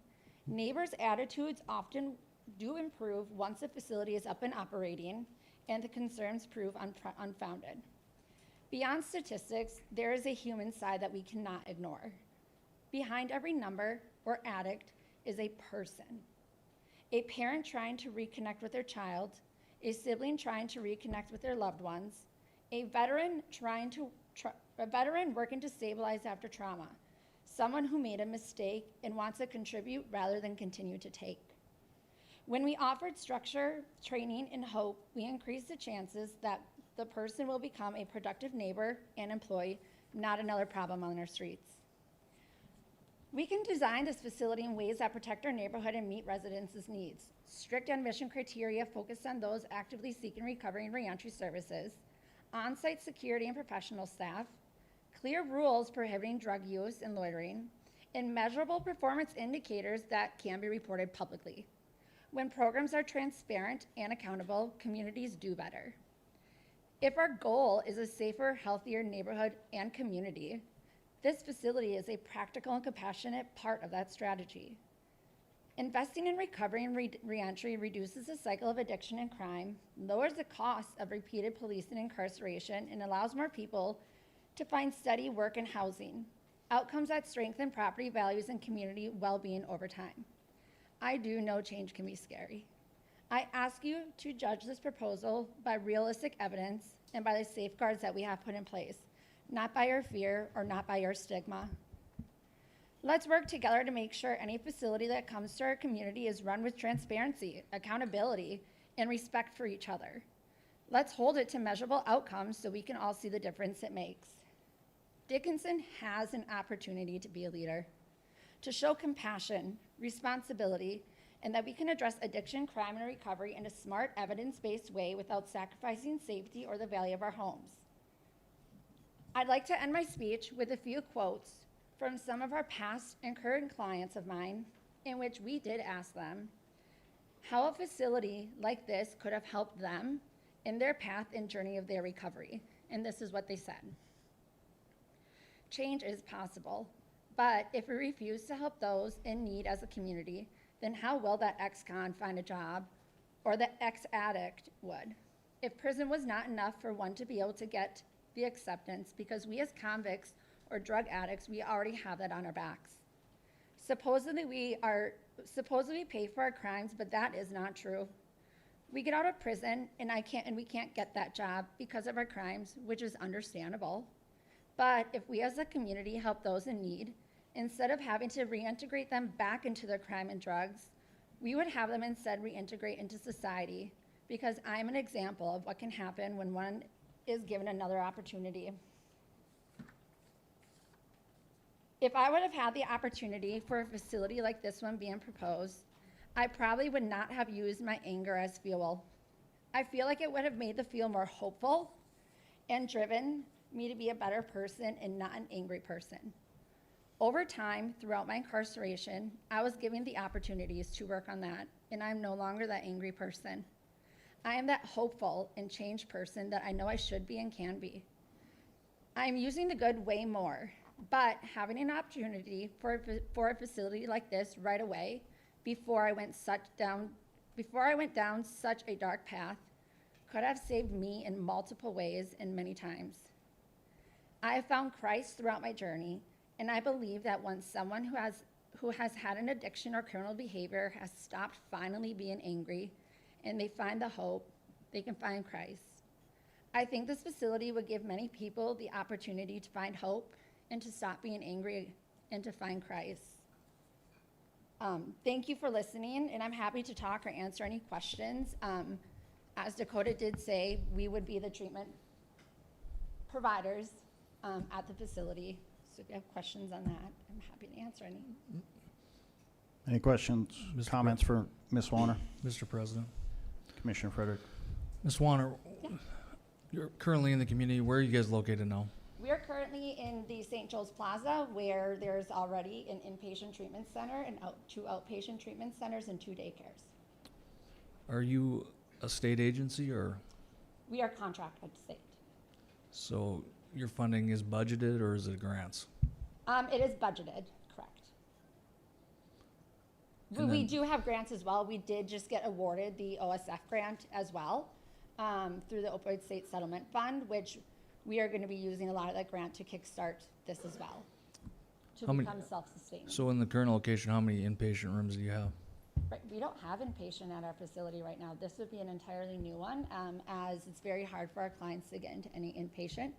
We often have to drive them 2 or 3 hours away and uproot them from our community, their home, their loved ones. Okay. Is currently what we have to do. Okay, thank you. You're welcome. Any other questions? Thank you for your comments. Yeah, you're welcome.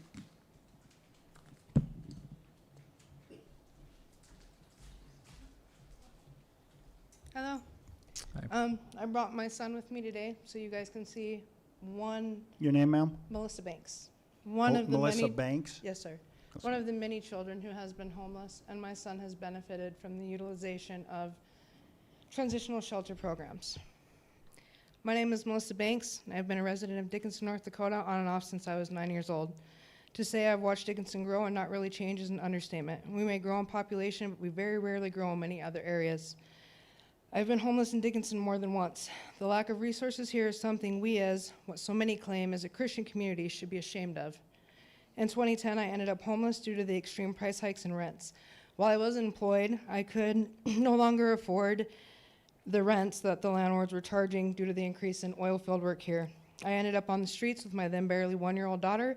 As I had not been physically assaulted by a domestic partner, I could not get into the women's shelter here. I had to place her in an overnight daycare and sleep in my vehicle for months. At the time, it was basically a requirement. You had to be a victim of domestic violence to get into that shelter. Unfortunately, over the years, my children and I have experienced homelessness more than once. Myself and my children have utilized transitional shelter programs in Wyoming, Texas, and most recently, 5 years ago, in the Bronx, New York. These shelter programs helped get myself and my children off the streets and into a safe place, which we did not have living out of our car or in a tent as we had to do over the years. This misconception that transitional shelters are just a free place to stay with no requirements of their residents is absolutely ridiculous. Transitional shelter programs have many requirements of their residents. When the residents do not meet those requirements, they are discharged from all transitional programs and services. You have to be willing to better yourself to utilize these shelter programs. I know there's a lot of concerns and fears around having a shelter program here in Dickinson, and some of them, I admit, are valid. However, a majority of them are steeped in ignorance and intolerance and no understanding of the plight of so many within the homeless population. Not everyone who ends up homeless is on drugs. Not everyone who ends up homeless is an alcoholic or mentally ill. Many people are one missed paycheck, one expected financial emergency away from losing their homes. A transitional program is not unsafe when operated correctly. What is unsafe is leaving people in their desperation. Desperate people do desperate things, and most of the time those desperate things are criminal in nature. If we are truly concerned as a community about safety, we should want to do everything within our power to help people out of their desperation so they don't have to make those desperate choices. What is unsafe is untreated mental health conditions. What is unsafe is untreated drug addiction. What is unsafe is not having resources for people who do want the help and are denied it. It is true some people don't want the help and will sadly finish their lives on the streets. Those people who do not want help, though, should not stop us from making sure we offer help to those who do. I've spent the last 4 years digging myself and my children out of homelessness. I've been gainfully employed. I'm the assistant manager of a local business, and I work hard every day. I don't want to go back to being homeless. I am saddened to see that so many of my fellow community members are so against helping those who do want to help themselves. I've been in that desperate situation. I understand the fear and the intolerance, the hatred people hold towards those of us in a tough spot. We as a community can show that we do follow the teachings of God and help the less fortunate. We can show that we will not make judgments of a situation a majority of whom object to the shelter, have never experienced, and don't understand. I fully support the transitional shelter, as myself and my children have benefited from several shelter programs. I would not have been able to rebuild my life after experiencing domestic violence at the hands of my ex-husband had it not been for the transitional shelter programs. If our city commission truly cares about all the citizens of our community, and this does include those experiencing homelessness, they will approve this transitional shelter and give it a chance to show you and our community the hope and prosperity it can bring the homeless population who do want to change. Thank you. Thank you for your comments.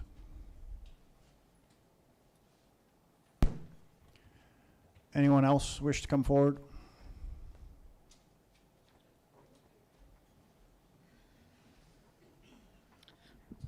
Thank you for this opportunity. My name is Phyllis Sackman. I live up in the neighborhood that is being discussed, and I don't have any question that it is a facility that is needed in our community or in other communities. But what is not being brought forward, I guess I should say, is the fact that this is a zoning and use permit hearing, so to speak. The one thing that we need to consider are the children in the area.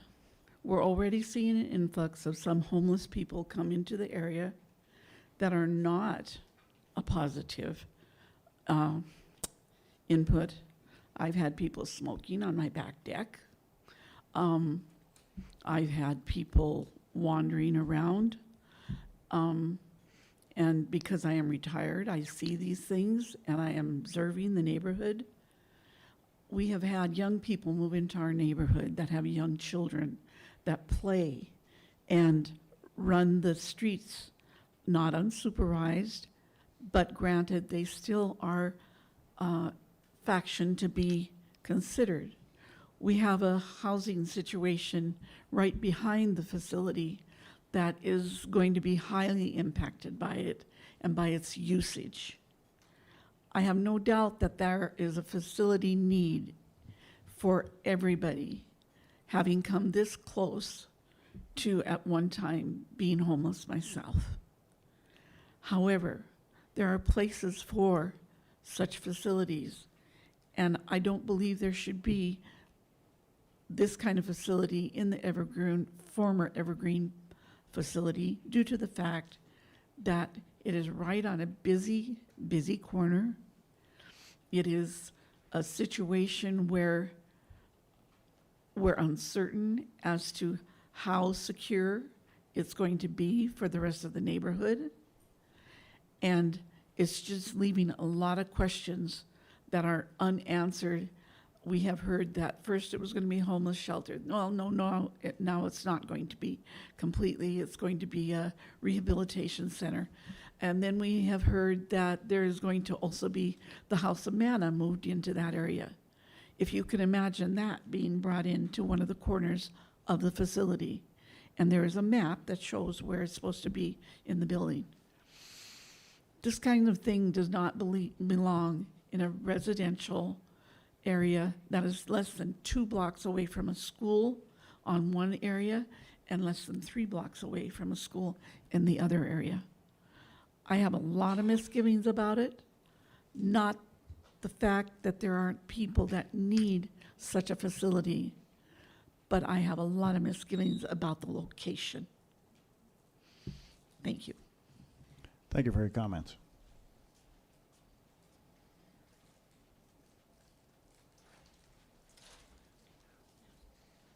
Hello, City Council, taxpayers of Dickinson. My name is Edward Dick. I'm a retired firefighter. I'll have to read this because I am.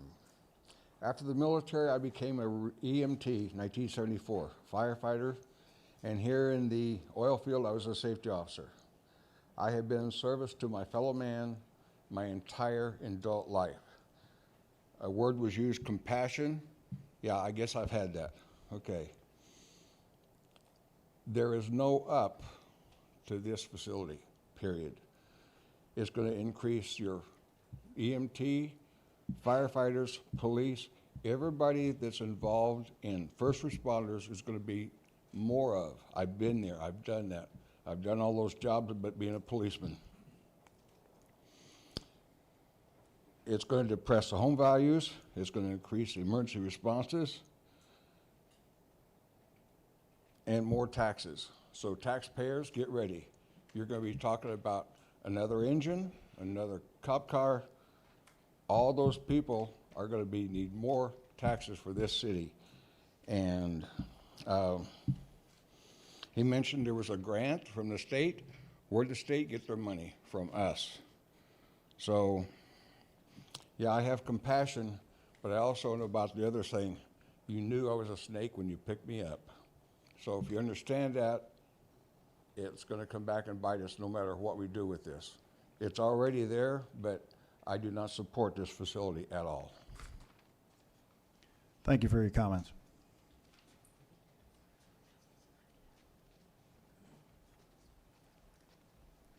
Is that okay? Commissioners, my name is Brenda Owen, and I'm actually the Director of Summit Counseling Services. I have been involved in working with mental health, addiction for over 25 years. I worked in the prison system. I've been homeless myself as well. And I am not totally prepared. I was going to prepare some things for you. However, this only came to my attention that this was happening on Sunday. And I don't want to address the need for this because everybody knows, absolutely everybody knows, I believe that there is a need for something like this. And it's up to Dickinson where they want to put it. But I have looking through this proposal, And these are my cheat sheets with the red markings, are all the concerns that I have. I have operated 3 residential treatment facilities and currently am doing so at this time, and a sober living. And some of the concerns that I have in regards to the things that are being presented in the proposal are some of the very financial concerns. My concern would be the financial and sustainability of this project.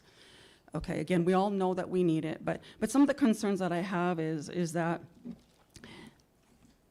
you want to run out of this treatment facility, out of this facility. You do want to open it up for those intoxicated at the present time. Let me go back. But anyways, asked to review this, you guys. I spent 5 hours going through this, and some of the concerns that I have they're just major in regards to finances. One of the things is that this proposal looks like it's been for another state that is more progressive. North Dakota has what they call Medicaid and Medicare expansion type rules.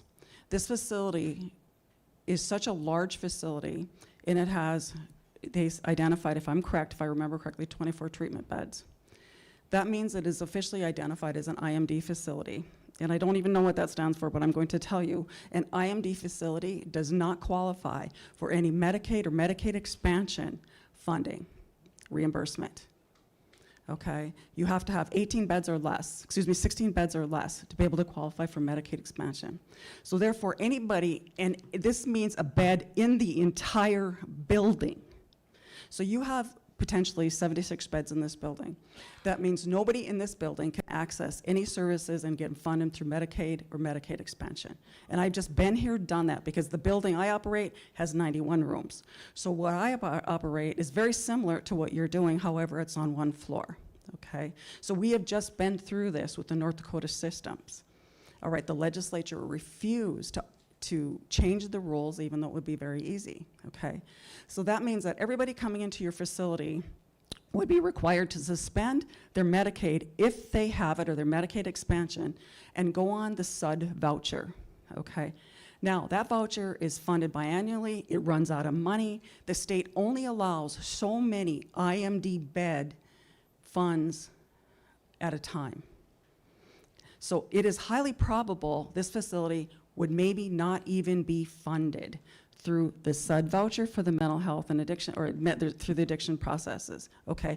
If you have to suspend your Medicaid, you have no way to pay for mental health services, right? So also, when you suspend your Medicaid, when people come in, that means if you need insulin, if you need, and you have an OUI, do you know what I mean? If you have an STD, you cannot get service. You have a heart attack, you end up going to the emergency room, you end up going to your provider, and you have no services. You have no way to pay for that. So the community would have to figure out how to work with this issue, okay? Do you understand what I'm saying? Also, if you have this many beds and you're trying to do residential, you cannot do, well, actually, if you house people in a facility like this, you cannot do outpatient with those people you're housing as well. You can do it for people off the street, but you cannot do it for those people that are housed in that building. Those are Medicaid rules that there is no stinking way to work around. Okay, even if the correctional center contracts to do these services, it's still run by the United Way, and the funding goes into the United Way, which eliminates them from any Medicaid reimbursement. And according to the budgetary information that you present here, and he talks, Mr. Gant, which talks about, we're not asking anything from the community. No, you're looking to fund this through third-party payers. Been there, done that, okay? Do you get what I mean? So if you eliminate the possibility of not having the voucher, you don't get any Medicaid, you don't get any Medicaid expansion, then the only thing that you're looking at is Blue Cross and Blue Shield. Homeless people don't have it, right? Homeless people don't have private pay insurance. You just don't have it. So there's a very, very concern. Also in regards to the amount for services, there is no way that 2 or 3 licensed addiction counselors can carry that kind of a caseload.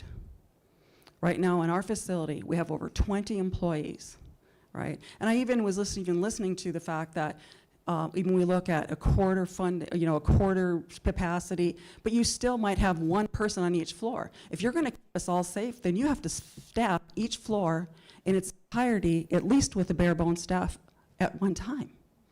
It's highly unlikely you can't, what do you do then? You keep 2 people on this floor. What do you do with the addiction floor? You got, right? So you still need all of your staff. It doesn't work like you get to cut down to quarter half staff. You have to staff each floor, each unit, even if you're only at quarter staff. I also looked at the salaries. Your salaries are at least 30% below market value. Addiction counselors are getting $80,000 to $85,000 a year, and you don't even have a benefit package or taxes included on some of this stuff. Case managers are supposed to have a degree. It looks to me like you're supporting them with peer support, which is people who are potentially just in recovery, have a week's worth of training, and they're gonna go on into case management and work with those people, even though they may just be coming out of recovery. And I believe in peer support, I believe in all these positions, but I just wanna tell you the concerns that we have in regards to some of these things. They're coming out of recovery themselves, they're brand new, and now they're going to be working with 13 people that may potentially be intoxicated, under the influence of drugs at this time. The way this low bar things runs is a lot of times we used to call it a wet house, right? You can go out in the street and get drunk and walk in the building. You can go out in the street and shoot up, walk in the building. Where are you gonna hide your drugs when you go into that building? Right? In some of the proposals, some of the concerns we're gonna have law enforcement walk through. According to 42 CFR Part 2, which is a federal regulation in regards to confidentiality with addiction records, that cannot happen. Even if somebody is in that building that has a warrant, law enforcement can't go in and get them if they're receiving any addiction services. Do you understand some of this problem stuff that I feel like has not been considered? Right, this is not an inpatient facility, it's called a residential facility, so even the verbiage is not even accurate, right? And I'm not here against this. I would be more than happy to work with Mr. Gant in regards to finding out how to structure it, where to put it, how to put these 3 services or 4 services he wants together. He does not have any mental health staff in his documentation, right? He doesn't have a maintenance person. He doesn't have a laundry worker. You guys, homeless people don't clean their rooms. What are you gonna do about laundry for bed bugs and people coming in and out every day, sleeping in a different bed? Can they just come part for a week? Even though they have case management, homeless typically are homeless because they want to be. I would say approximately 80% of the homeless. Now, we're not talking about the individuals that have misfortune, but many people choose to be homeless. There is no incentive for recovery, but by darn it, if I can get a bed and still be drunk and something to eat, that's where I'm gonna be. Your 13 beds are gonna be filled, and they're not necessarily going to serve the community because there is no incentive for recovery there. It's just because you like me and you got case management, I'm gonna do it. People move into recovery because of pain. This is enabling. So I just wanted to share some of that. I do have some of those concerns. There's so many things that aren't in there. You guys, my liability insurance is $40,000 a year. My professional liability insurance is $18,000 a year. Light bill's $6,000 a month. I think there's many things in the budget that's not there. And I mean, I do have just some of the red marks if you guys all want them, but I really think that you really need to consider the sustainability. No doubt that this is needed. I mean, somebody give them a big old garage for a homeless shelter on the edge of town that's insulated. Buy a four apartment duplex, get yourself a residential unit that meets qualifications so you can get the funding from it for Medicaid and Blue expansion. Get 2 of them. You got a transition housing, you got a residential unit, you got about $500,000 in it, and you got all 3 services in one place. Thank you, Ms. Owens.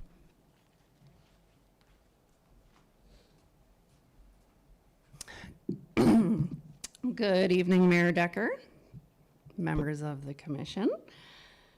My name is Amber Warner, and I have a deep personal connection with Evergreen Building. My great-grandmother was one of the first residents who moved in there.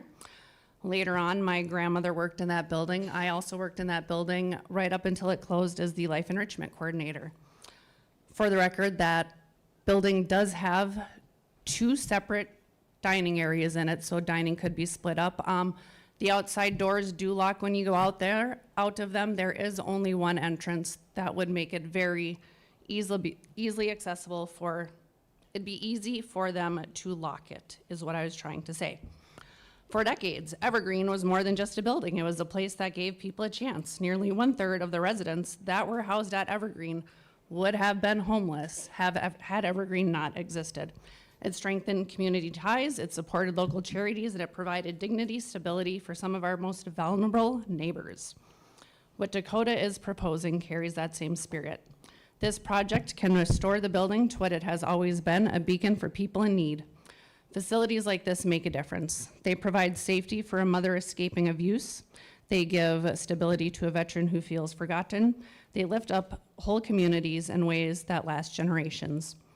It is easy to focus on what could go wrong, but I ask you, what if we focus on what could go right? Many of us who have spoken tonight have faced hardships, myself included, and we are among the most active and giving in our community. So tonight, I urge you to see this project for what it is, an opportunity to strengthen our city by giving the people a path forward, and I ask you to give it a chance. And I would also like to touch on a little more. My father, as I've said many times as a veteran, our veteran services are getting fewer and fewer in this area. He has somebody that lives just down from him. My father also owns properties 2 blocks from here. He never once had anybody come to his door and ask for a signature. So he was not in one of those that signed that. But our veteran services are getting fewer and fewer. Between as a woman, when I got a divorce, unbeknownst to me, when you have a shared checking account with somebody, either party can go in without the other party's signature, drain and close that account, which is exactly what happened to me. So I would have been one of those homeless people who had health insurance to get into the facility, but I would not have had funds. Thankfully, my father does live here, so I was able to stay with him. Had he not been here, unless we can change legislation to have 2 signatures when you close an account, this can happen to anyone. Please try to decipher through everything you've heard tonight, everything that's been said to you, and keep an open heart and an open mind and make the best decision for our city, because we are all in this together. Thank you. Thank you for your comments.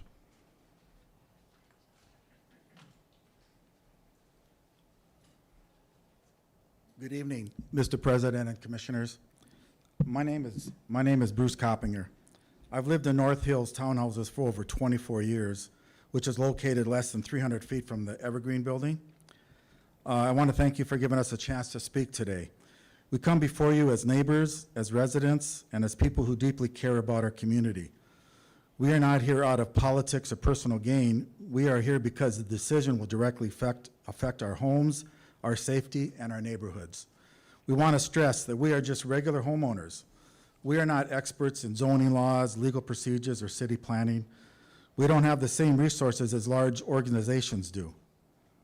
But we really are doing our best to understand the process to make sure our voices are heard. We are simply trying, as citizens, to protect the place we call home. I also want to acknowledge the governor of North Dakota and some other organizations recently sent you letters endorsing this project. With all respect, that's a voice from Bismarck. While their opinion matters, they do not live in this neighborhood. They do not see the schools just a few blocks away, or the way this project would fall back on local taxpayers, or the safety concerns that already exist here. That is why we elected you, not the governor, to represent us. Over 400 signatures were gathered in just a matter of days, and your own zoning board voted 6-1 against this permit. This is the will of the people right here in Dickinson, not somewhere else. Other cities in North Dakota do not allow this type of project in their residential neighborhoods, and there are good reasons for that. The risk to safety, the burden on nearby schools and taxpayers, and the precedent that this would set for our city are all too great. We have seen the consequences elsewhere, even recently with the unfortunate shooting incident at the United Way homeless shelter in Bismarck. These are not made-up concerns, these are real. The governor's endorsement does not change the unresolved issues, the funding uncertainties, the staffing shortages, the safety risks, and the precedent that this would set across the city.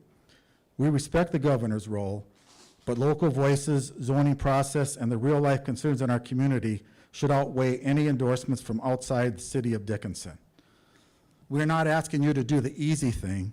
We are asking you to do the right thing.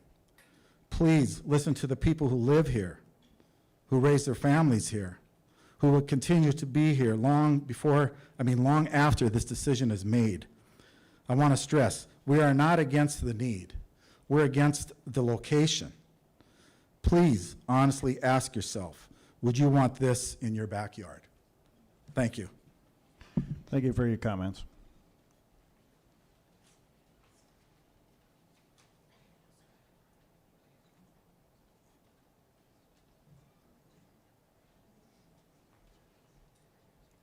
Good afternoon, Mayor Decker, Commissioners. I'm Jackie Miller.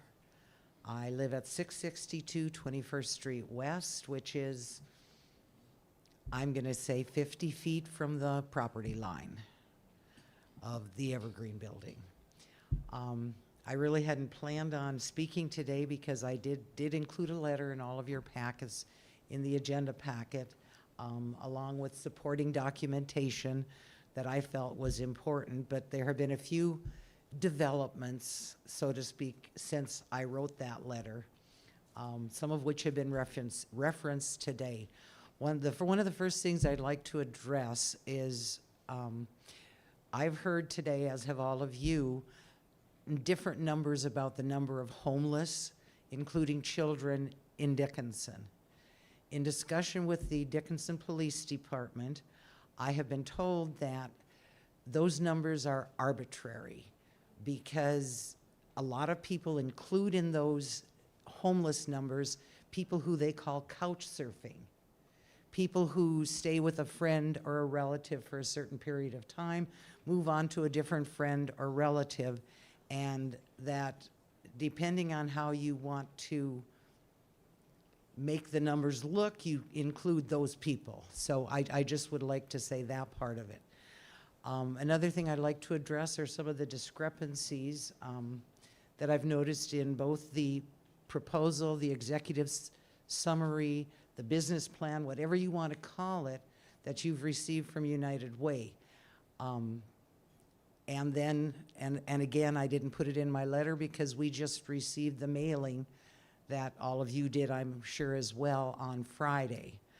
But in that mailing, there were, I'm not going to say there was misinformation, but to my way of looking at it, there was misleading information.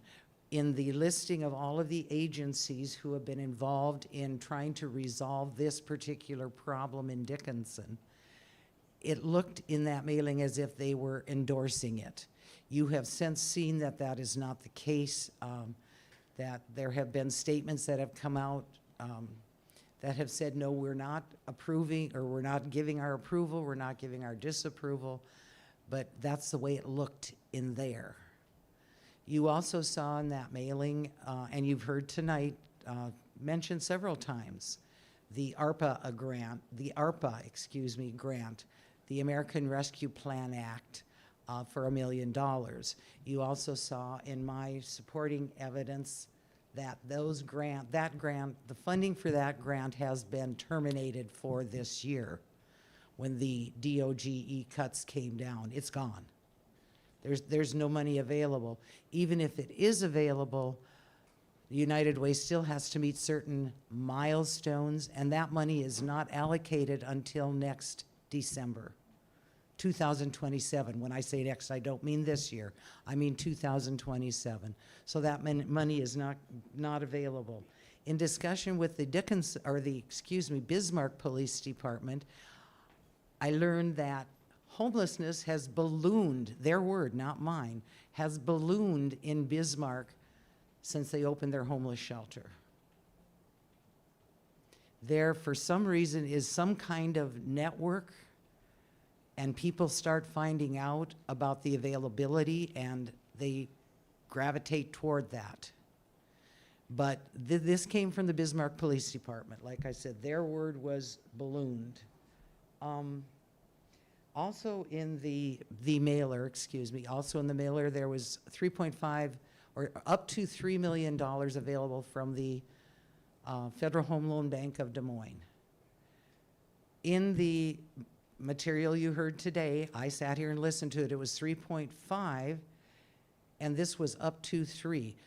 To me, that's a discrepancy. Not to mention that those funds have not been secured. Dakota Gant was asked for commitment letters at the Planning and Zoning Commission meeting. He was not able to produce one commitment letter, whether it was from ARPA or from the First Federal Home Loan Bank. So when I see discrepancies, I feel like somebody should be called out on them. And that's what I'm here to do. I'm not here to talk about whether this facility is needed. I'm here to talk about the viability and the sustainability. You show me a good business plan that's viable, that's sustainable, in an appropriate area, and I'll get behind it. But I don't believe you can have this many things under one. Just want to close with at your last commission meeting, I do read the minutes, by the way. At your last city commission meeting, City Administrator Dossinger, when you were prefacing the presentation on the sales tax increase, you stated that the safety of the citizens of Dickinson is a critical responsibility of local government. I'm asking for my safety. I want to feel safe. I want to be able to go to sleep at night, and I just want to feel safe. And this proposal does not make me feel safe. Thank you. Thank you for your comments. Any questions? Okay.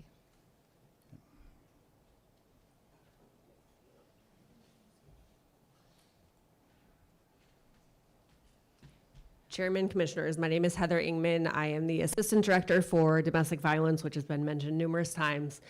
We currently have the only shelter in Dickinson. That shelter has been in existence for well over 40 years.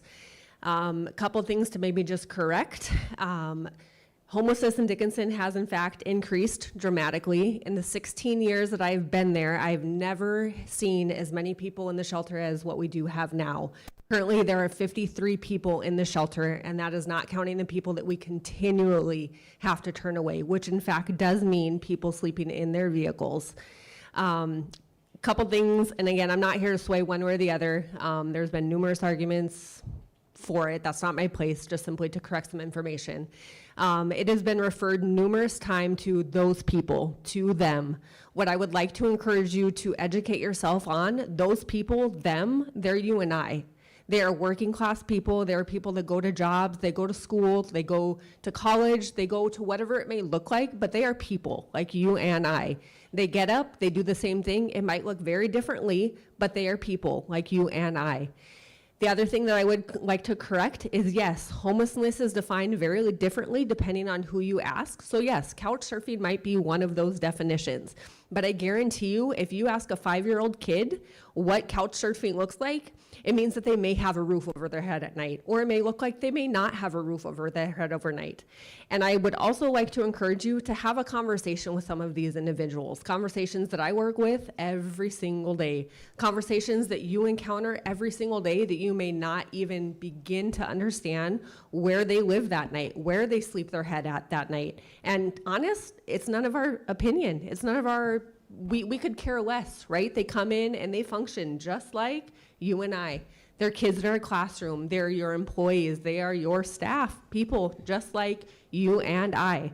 What I can tell you is that without a decision made, it's going to continue. Homelessness is going to continue. Addiction is going to continue. Mental health is going to continue. We are going to continue see an influx in the population that is already here. What I would also like to speak to is I have kids that go to school that is in proximity of where this would be. I would also like to tell you that I volunteered my time, not paid, didn't even begin to think to be paid. I brought my own kids to hand and to stay in that warming shelter, and I would do it again, over and over. Because again, people like you and I, real life stories, real circumstances, and again, 2 paychecks away from being just like the people that we are serving. Give people a chance, understand where they come from, have a conversation with them, get to know them, They're not fearful. They're not fearful of us. Why should we be fearful of them? They have stories. They come from situations, life experiences. Some made bad choices. If I stood before you and told you all of my bad choices, probably wouldn't be pleasant. That's like everybody standing in front of me.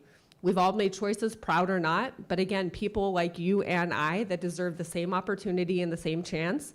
But the one thing that I can tell you is in 16 years, I will reiterate, I have never seen the homelessness problem, the mental health, or the addiction problem that we have right now. And I will again reiterate, it will continue if we as a city do not do something to change it. The dollars that are available right now with the Home Art funding are still available. I would correct that. And I will also say that it is a once in a lifetime chance. We will never get this chance again. So if you want change to happen, now's got to be the time. Thank you. Thank you for your comments.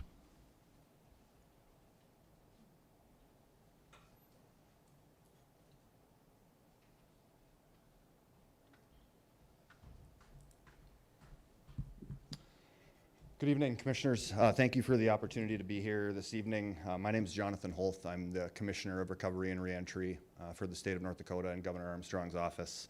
It's an honor to be here tonight. I know you all got the letter from the governor today that's been referenced. I do want to, before I get into my comments, just say, there were some comments earlier about Medicaid and SUD voucher and things like that. I would encourage you to ask the SWMC team in Dakota to clarify some of that stuff. I can tell you that Dakota has met with every department within the Health and Human Services department with the state, every division of that, to get those answers, and is well prepared to answer those questions. As evidenced in the letter from the governor, and as he said, this is a priority of his administration. Homelessness, recovery, reentry are something that the governor has spoken about since he was elected and since he took office, and that's for a couple reasons. Number one, we know that focusing on these and being collaborative saves lives. It helps people. It saves lives. But we also know that these are costly issues to communities. And if not handled properly, that they can be a drain on the taxpayers. We know that. So they've been a priority, and I think there's no greater evidence in that than me standing with you here today. He created my position at the cabinet level and appointed me to it to work with local governments and to focus on these issues, and it's been an absolute honor to be in this position. As you all also probably know, there were several conversations in this last legislative session on these topics regarding housing, homelessness, addiction and recovery, public safety and reentry. Those conversations have continued since the legislative session ended. There's a number of working groups that have been formed that are cross agencies within state government because we know that we have a lot of work to do in this space. This is a really unique opportunity that's in front of you today. You have a willing operator, you have a building, and they're not asking for city funding. I can tell you that these conversations are going on all throughout the state. Last night there were 2 communities in a different part of the state that voted on funding for their low barrier shelters in those communities. Not voting whether or not to have them, that need has been established. Those communities were voting on whether to fund them, and both communities voted to fund their low barrier shelter because they know that it fills a necessary gap in their community. We, the governor's office and myself personally, want to partner with local communities. We recognize that the private sector alone cannot solve these issues. We recognize that the state alone cannot solve these issues, and we recognize that local governments cannot solve these issues. We believe that moving the needle is when we can all work together and work as collaborative partners, and you have my commitment and the governor's commitment to do that moving forward. These are complex issues that warrant complex solutions. We recognize that, and we're willing to be at the table to help you with that. I know there's a lot of people that have spoken, and thank you for listening to everybody and taking in all the feedback. I was reading, I'll be brief with my final comments. I was reading a Wall Street Journal article that came out a couple months ago with the headline, "This community took a radical approach to tackling addiction." Chesterfield County, Virginia. And I read the article. There have been elected officials from all over the country that have been flying into Chesterfield County, Virginia to find out what they're doing. So I read the article, and at the end of the article, I was kind of taken aback because essentially what they were doing is a whole host of things that were best practices in addiction and recovery. So what's the radical part? I was wondering what the radical part was. The radical part was that the community got together and decided to fill gaps and do all of it. They recognized that by doing all of it and working together and filling the necessary gaps that they could make a difference. Overdoses decreased by half in less than a year in Chesterfield County, Virginia, by the community working together. This facility, we believe, has the opportunity to fill some necessary gaps in this community. The last thing I'll say is 17 and a half years ago, I walked into a treatment center feeling shattered. I didn't know what was going to be next for me. But for the grace of God, I stand before you today as a person in recovery with 17 and a half years of long-term meaningful recovery. I believe that I am here today for two main reasons. Number one, I was in a community that wrapped their arms around me when they didn't have to, but they did. My community wrapped their arms around me and loved me when they didn't have to. Second reason is that I had access to resources all across the continuum of care as I was seeking recovery. There are multiple steps in this. As I mentioned earlier, it's complex. So this is personal to me, and I feel it deep in my soul when I talk about these things. I was a paycheck away from being homeless at the time I went to the treatment center. The only reason I wasn't is because I was able to find the help that I needed. So when we hear people talk about these people, I hear them talking about me. I also, a little over 8 years ago, lost my big sister to an accidental overdose. At the time that my sister died of an overdose, she had seen me in meaningful recovery for over 7 years. She knew the hope and joy that recovery can bring. But she was too worried about what her community would feel if she had to come out and say that she had a problem. She never got the help that she needed. So I tell you that not for sympathy, but to demonstrate the need and the stigma that we all face and the opportunity that you have before you here to do something that's really, really impactful in this portion of the state. I believe this has the opportunity to be a model for other parts of the state in terms of how to do this with wraparound services. And again, I'll just close with saying we're willing to be a partner with you all, and we want to be at the table and help. So thank you for your time. I would stand for any questions if anybody has any. Thank you for your comments. Thank you for the opportunity to be here.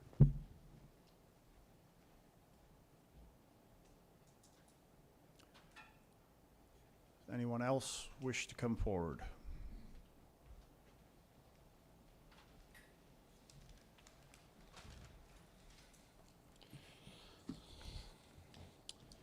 Commissioners, Mayor, my name is Trevor Ernst, City of Dickinson. I want to take you back to the evening of June 24th, 2025 in Bismarck. On that night, a 45-year-old man, who I will call Sammy, was performing a simple act of kindness. See, Sammy was a homeless individual, and he was handing out pizza to others in need near the homeless shelter. Tragically, at approximately 11 o'clock, Sammy was shot in the neck by a 20-year-old man he did not know. Thankfully, he survived the trauma, but that night remains and scars him. This violent crime did not happen in isolation. It occurred directly outside the vicinity of the homeless shelter in Bismarck, but it opened just 2 years earlier. This incident is not just heartbreaking, it's a warning about the very real consequences that follow when certain types of facilities are introduced into neighborhoods without proper planning, oversight, and safeguards. Today, you guys are faced with a similar decision of whether or not to approve a special use permit that would allow a low-barrier homeless shelter to operate at the former Evergreen building. Let me be clear, this is not about opposing compassion. This is about ensuring public safety. This is about protecting not only the residents of the surrounding neighborhood, but also the very individuals this shelter is intended to help. This is also not about opposing counseling or rehabilitation services. I sent you guys research, I hope you got it last week, that studied 19 homeless shelters over a 10-year period. It showed that property crime increases by an average of 56%, residential property crime increases by 82%, and theft increases by nearly 100%. Those are the average increases. It also doesn't include violent crimes such as rape, attempted murder, or murder because to protect the victims. Again, these are not isolated, these are average. I won't go into the specifics of this facility because everybody's talked about it already, but one of the most revealing insights from that study was this: homeless shelters may encourage the convergence of suitable targets, motivated offenders, and lack of guardians, therefore resulting in crime. What does this mean? It means that crime doesn't just affect the surrounding neighborhoods, it also affects the homeless individuals the shelter is trying to serve. The shelter itself becomes a target zone. Vulnerable individuals are brought together in a location that lacks sufficient protection, making them easier targets for crime. This was the case for Sammy, the man who was shot in the neck. He was homeless. The shelter was supposed to help him. Instead, it placed him in harm's way. In closing, I leave you with this. If you vote yes and tragedy follows, and what happened to Sammy and Bismarck happens here in Dickinson, what will you tell the grieving families? We knew, we had the evidence, we saw the warnings. Other cities showed us exactly what could happen and we ignored them. We understood the risks and still we chose to move forward. Will you be able to tell them that protecting the health, safety, and welfare of Dickinson simply wasn't enough to say no? Because this is more than a vote. It's a choice whose consequences will live on longer than tonight. Everyone wants to help people. We just don't want what happened to Sammy to happen to us if we do, or our families. Thank you. Thank you for your comments.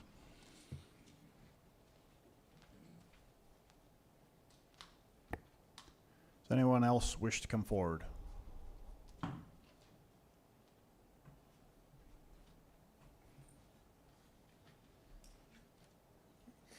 I'm Darrell Payne from Dickinson. In regards to what he said, one of the questions that I posed to a gentleman that runs our facility at Frontier about who's going to be coming there. Well, the first thing I was told is, because he had, I got to be careful what I say so nobody can identify, but he had facilities for people that were homeless. And the first thing that he learned about was the people coming were from the penitentiary. And he furnished the rooms for it. And it wasn't a good situation. And I just want to, I'm going to say this, where that's located, the Evergreen, that area, you take a 6-block area radius, is probably some of the best area of this town to live in. And the reason why is because of the popularity of, you can walk, I can walk from Frontier, I can go over to Walmart in 7 minutes, or I can go to Cashwise in 7 minutes. That area is, and you see the foot traffic is phenomenal. People even have vehicles in the other apartments that are north of us. They're walking because it's that close, and it's a good facility. But this thing what you want to do with the Evergreen is not, that's just going to ruin it, because people won't be safe to walk all over like they do now. And the way I understand it is, if they come here, they're going to try and get them to start working jobs. So they're not going to be just at the Evergreen. They're going to be walking the streets of our whole area all the time. And I just hope to God that nothing happens from it. Thank you. Thank you for your comments.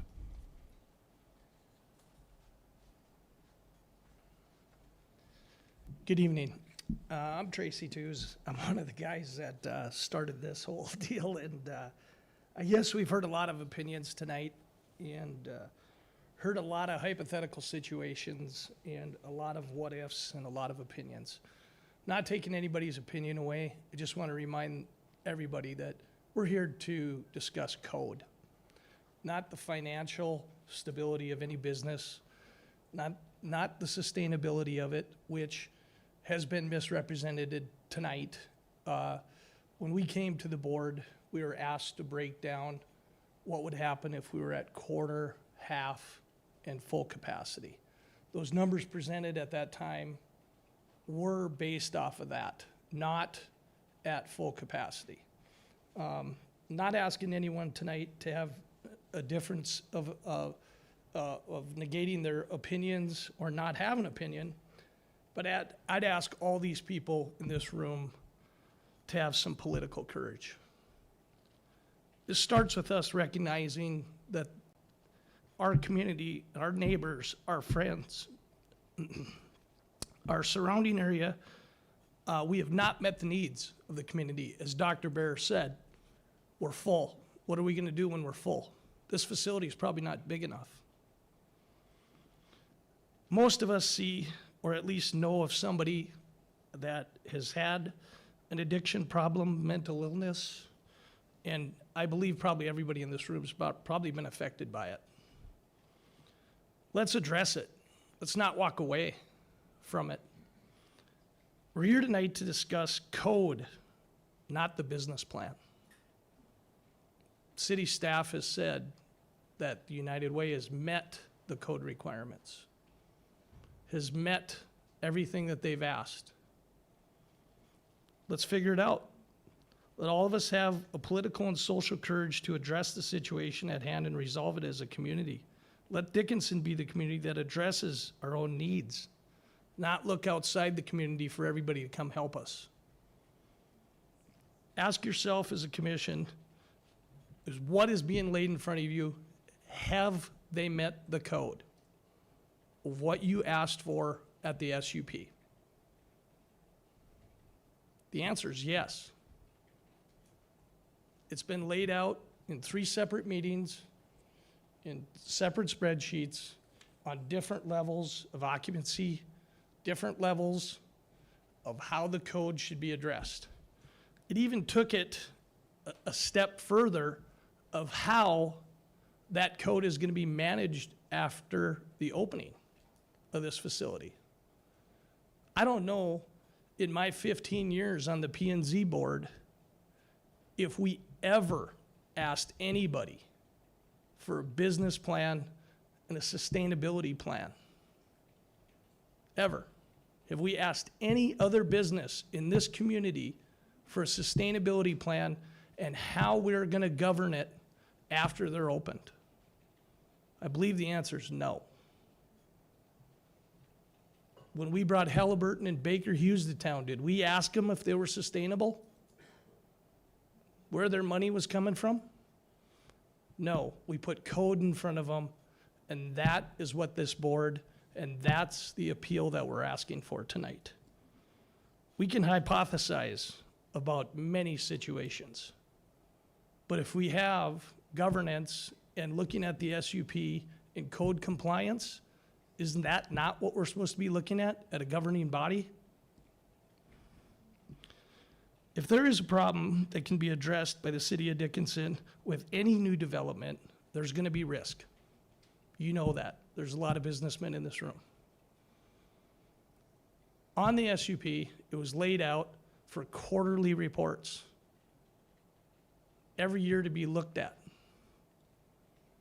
That is sustainability that you've never asked for that from anybody else. There's risk with anything. It's how are you going to govern it? And I believe the City Dickinson code is pretty thorough on that. I ask you guys tonight to have the courage not always to do what's easy and fits a political agenda. Do what makes sense and approve a code compliant development that will aid our community and keep our family and friends here. Thanks. Thank you for your comments.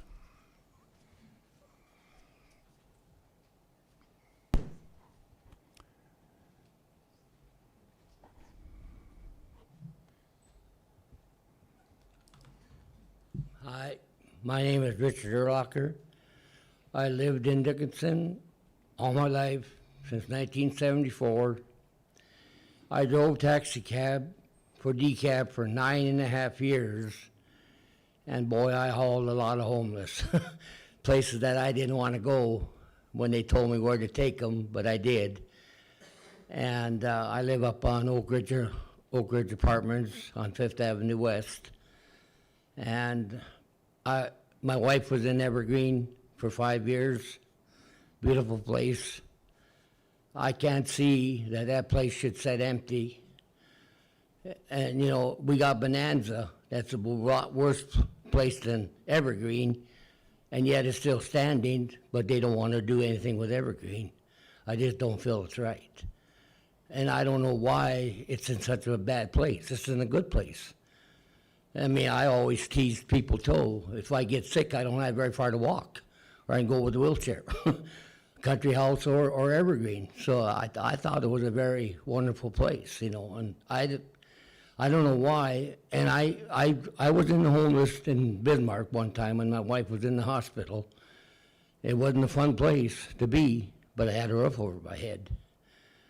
And it was scary, you know, you see a lot of different people, a lot of different characters, but I did all right. I mean, I didn't stay there very long, but I feel we need one. I really think we need, because when you see all these people that, I mean, I started in 2009 and drove till 2019, and people from all over the world coming into Dickinson as long as I've been here. And boy, the places they were living, oh my gosh, it wasn't a funny thing. It was just not, you know, but that's where they had to live, because there wasn't such a thing like that in Dickinson to live. So I feel that, I really think, you know, why build one when we got one sitting there empty? Are we gonna let it get moldy and rip it down, or are we gonna use the facility? I don't know if that's gonna scare anybody or hurt anybody. I agree with that guy, yeah. There is security. They're gonna watch it. They ain't gonna let them go out and be idiots or do stupid things. Where I live, it's homeless up there almost. I mean, there's drugs up there, there's everything where I live. It's terrible by Oak Ridge. So I don't know why it would be terrible by Evergreen. But I really think that building would be perfect for Dickinson, North Dakota. Thank you. Thank you for your comments.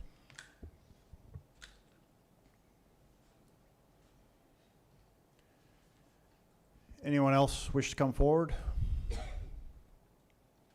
Anyone else?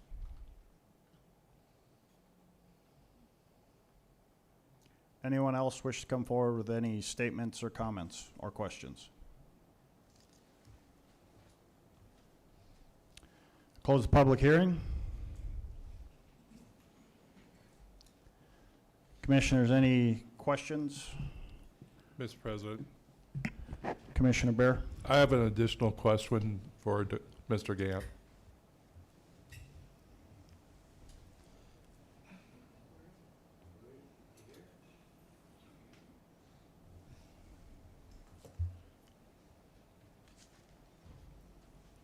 Yes, sir. My question to you is, with all the staffing and all that was talked about, what's your plan for medical staff, nursing? So I've actually been in touch with Psych 180, who provides medical staff and mental health. Will they be present? They will be. On site? They will be. Okay, thank you. Any other questions for Mr. Gant while he's here? Thank you, Mr. Gant. Thank you.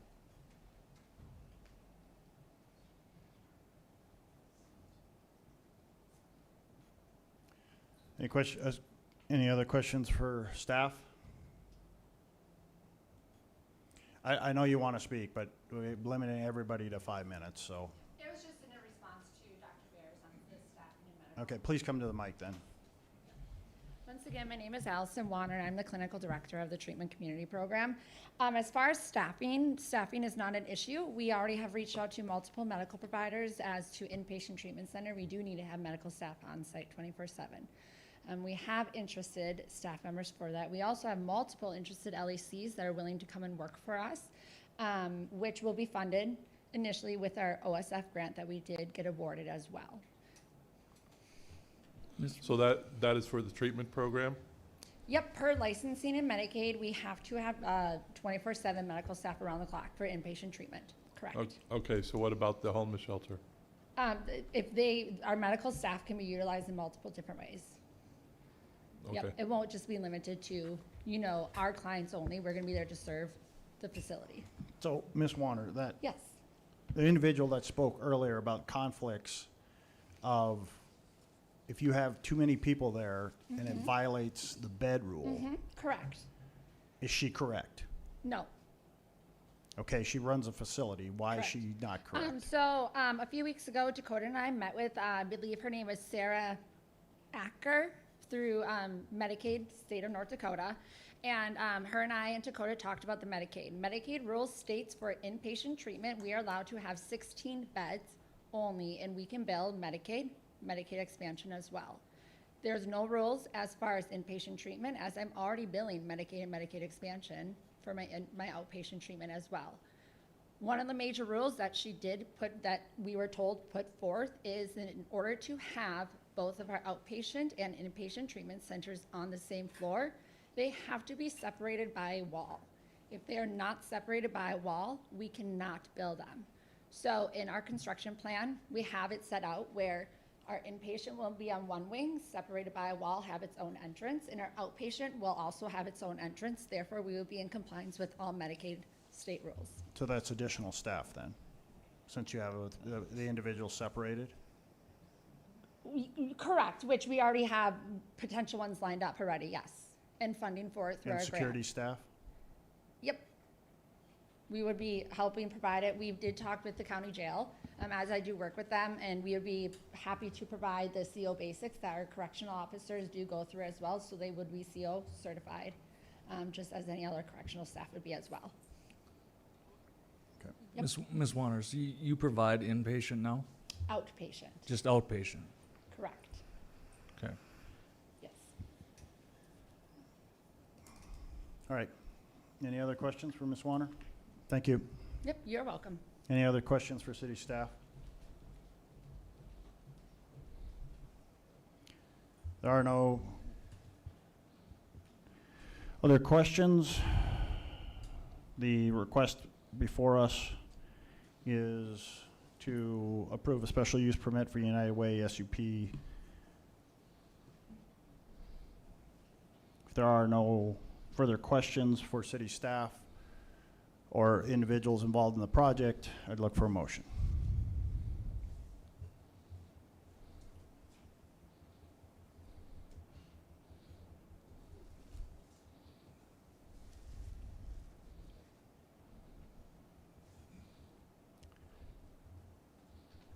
Mr. President, Commissioner Riddle? as being one of those people in the past, I move to approve the special use permit for the United Way SUP. Second. Is that you, Mr. Murphy? Correct.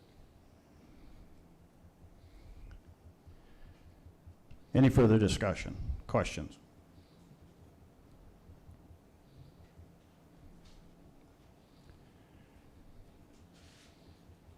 Hearing none, we'll vote. Mr. Riddle? Aye. Mr. Murphy? Aye. Mr. Frederick? No. Dr. Bear? No. Chair votes no. Motion is denied.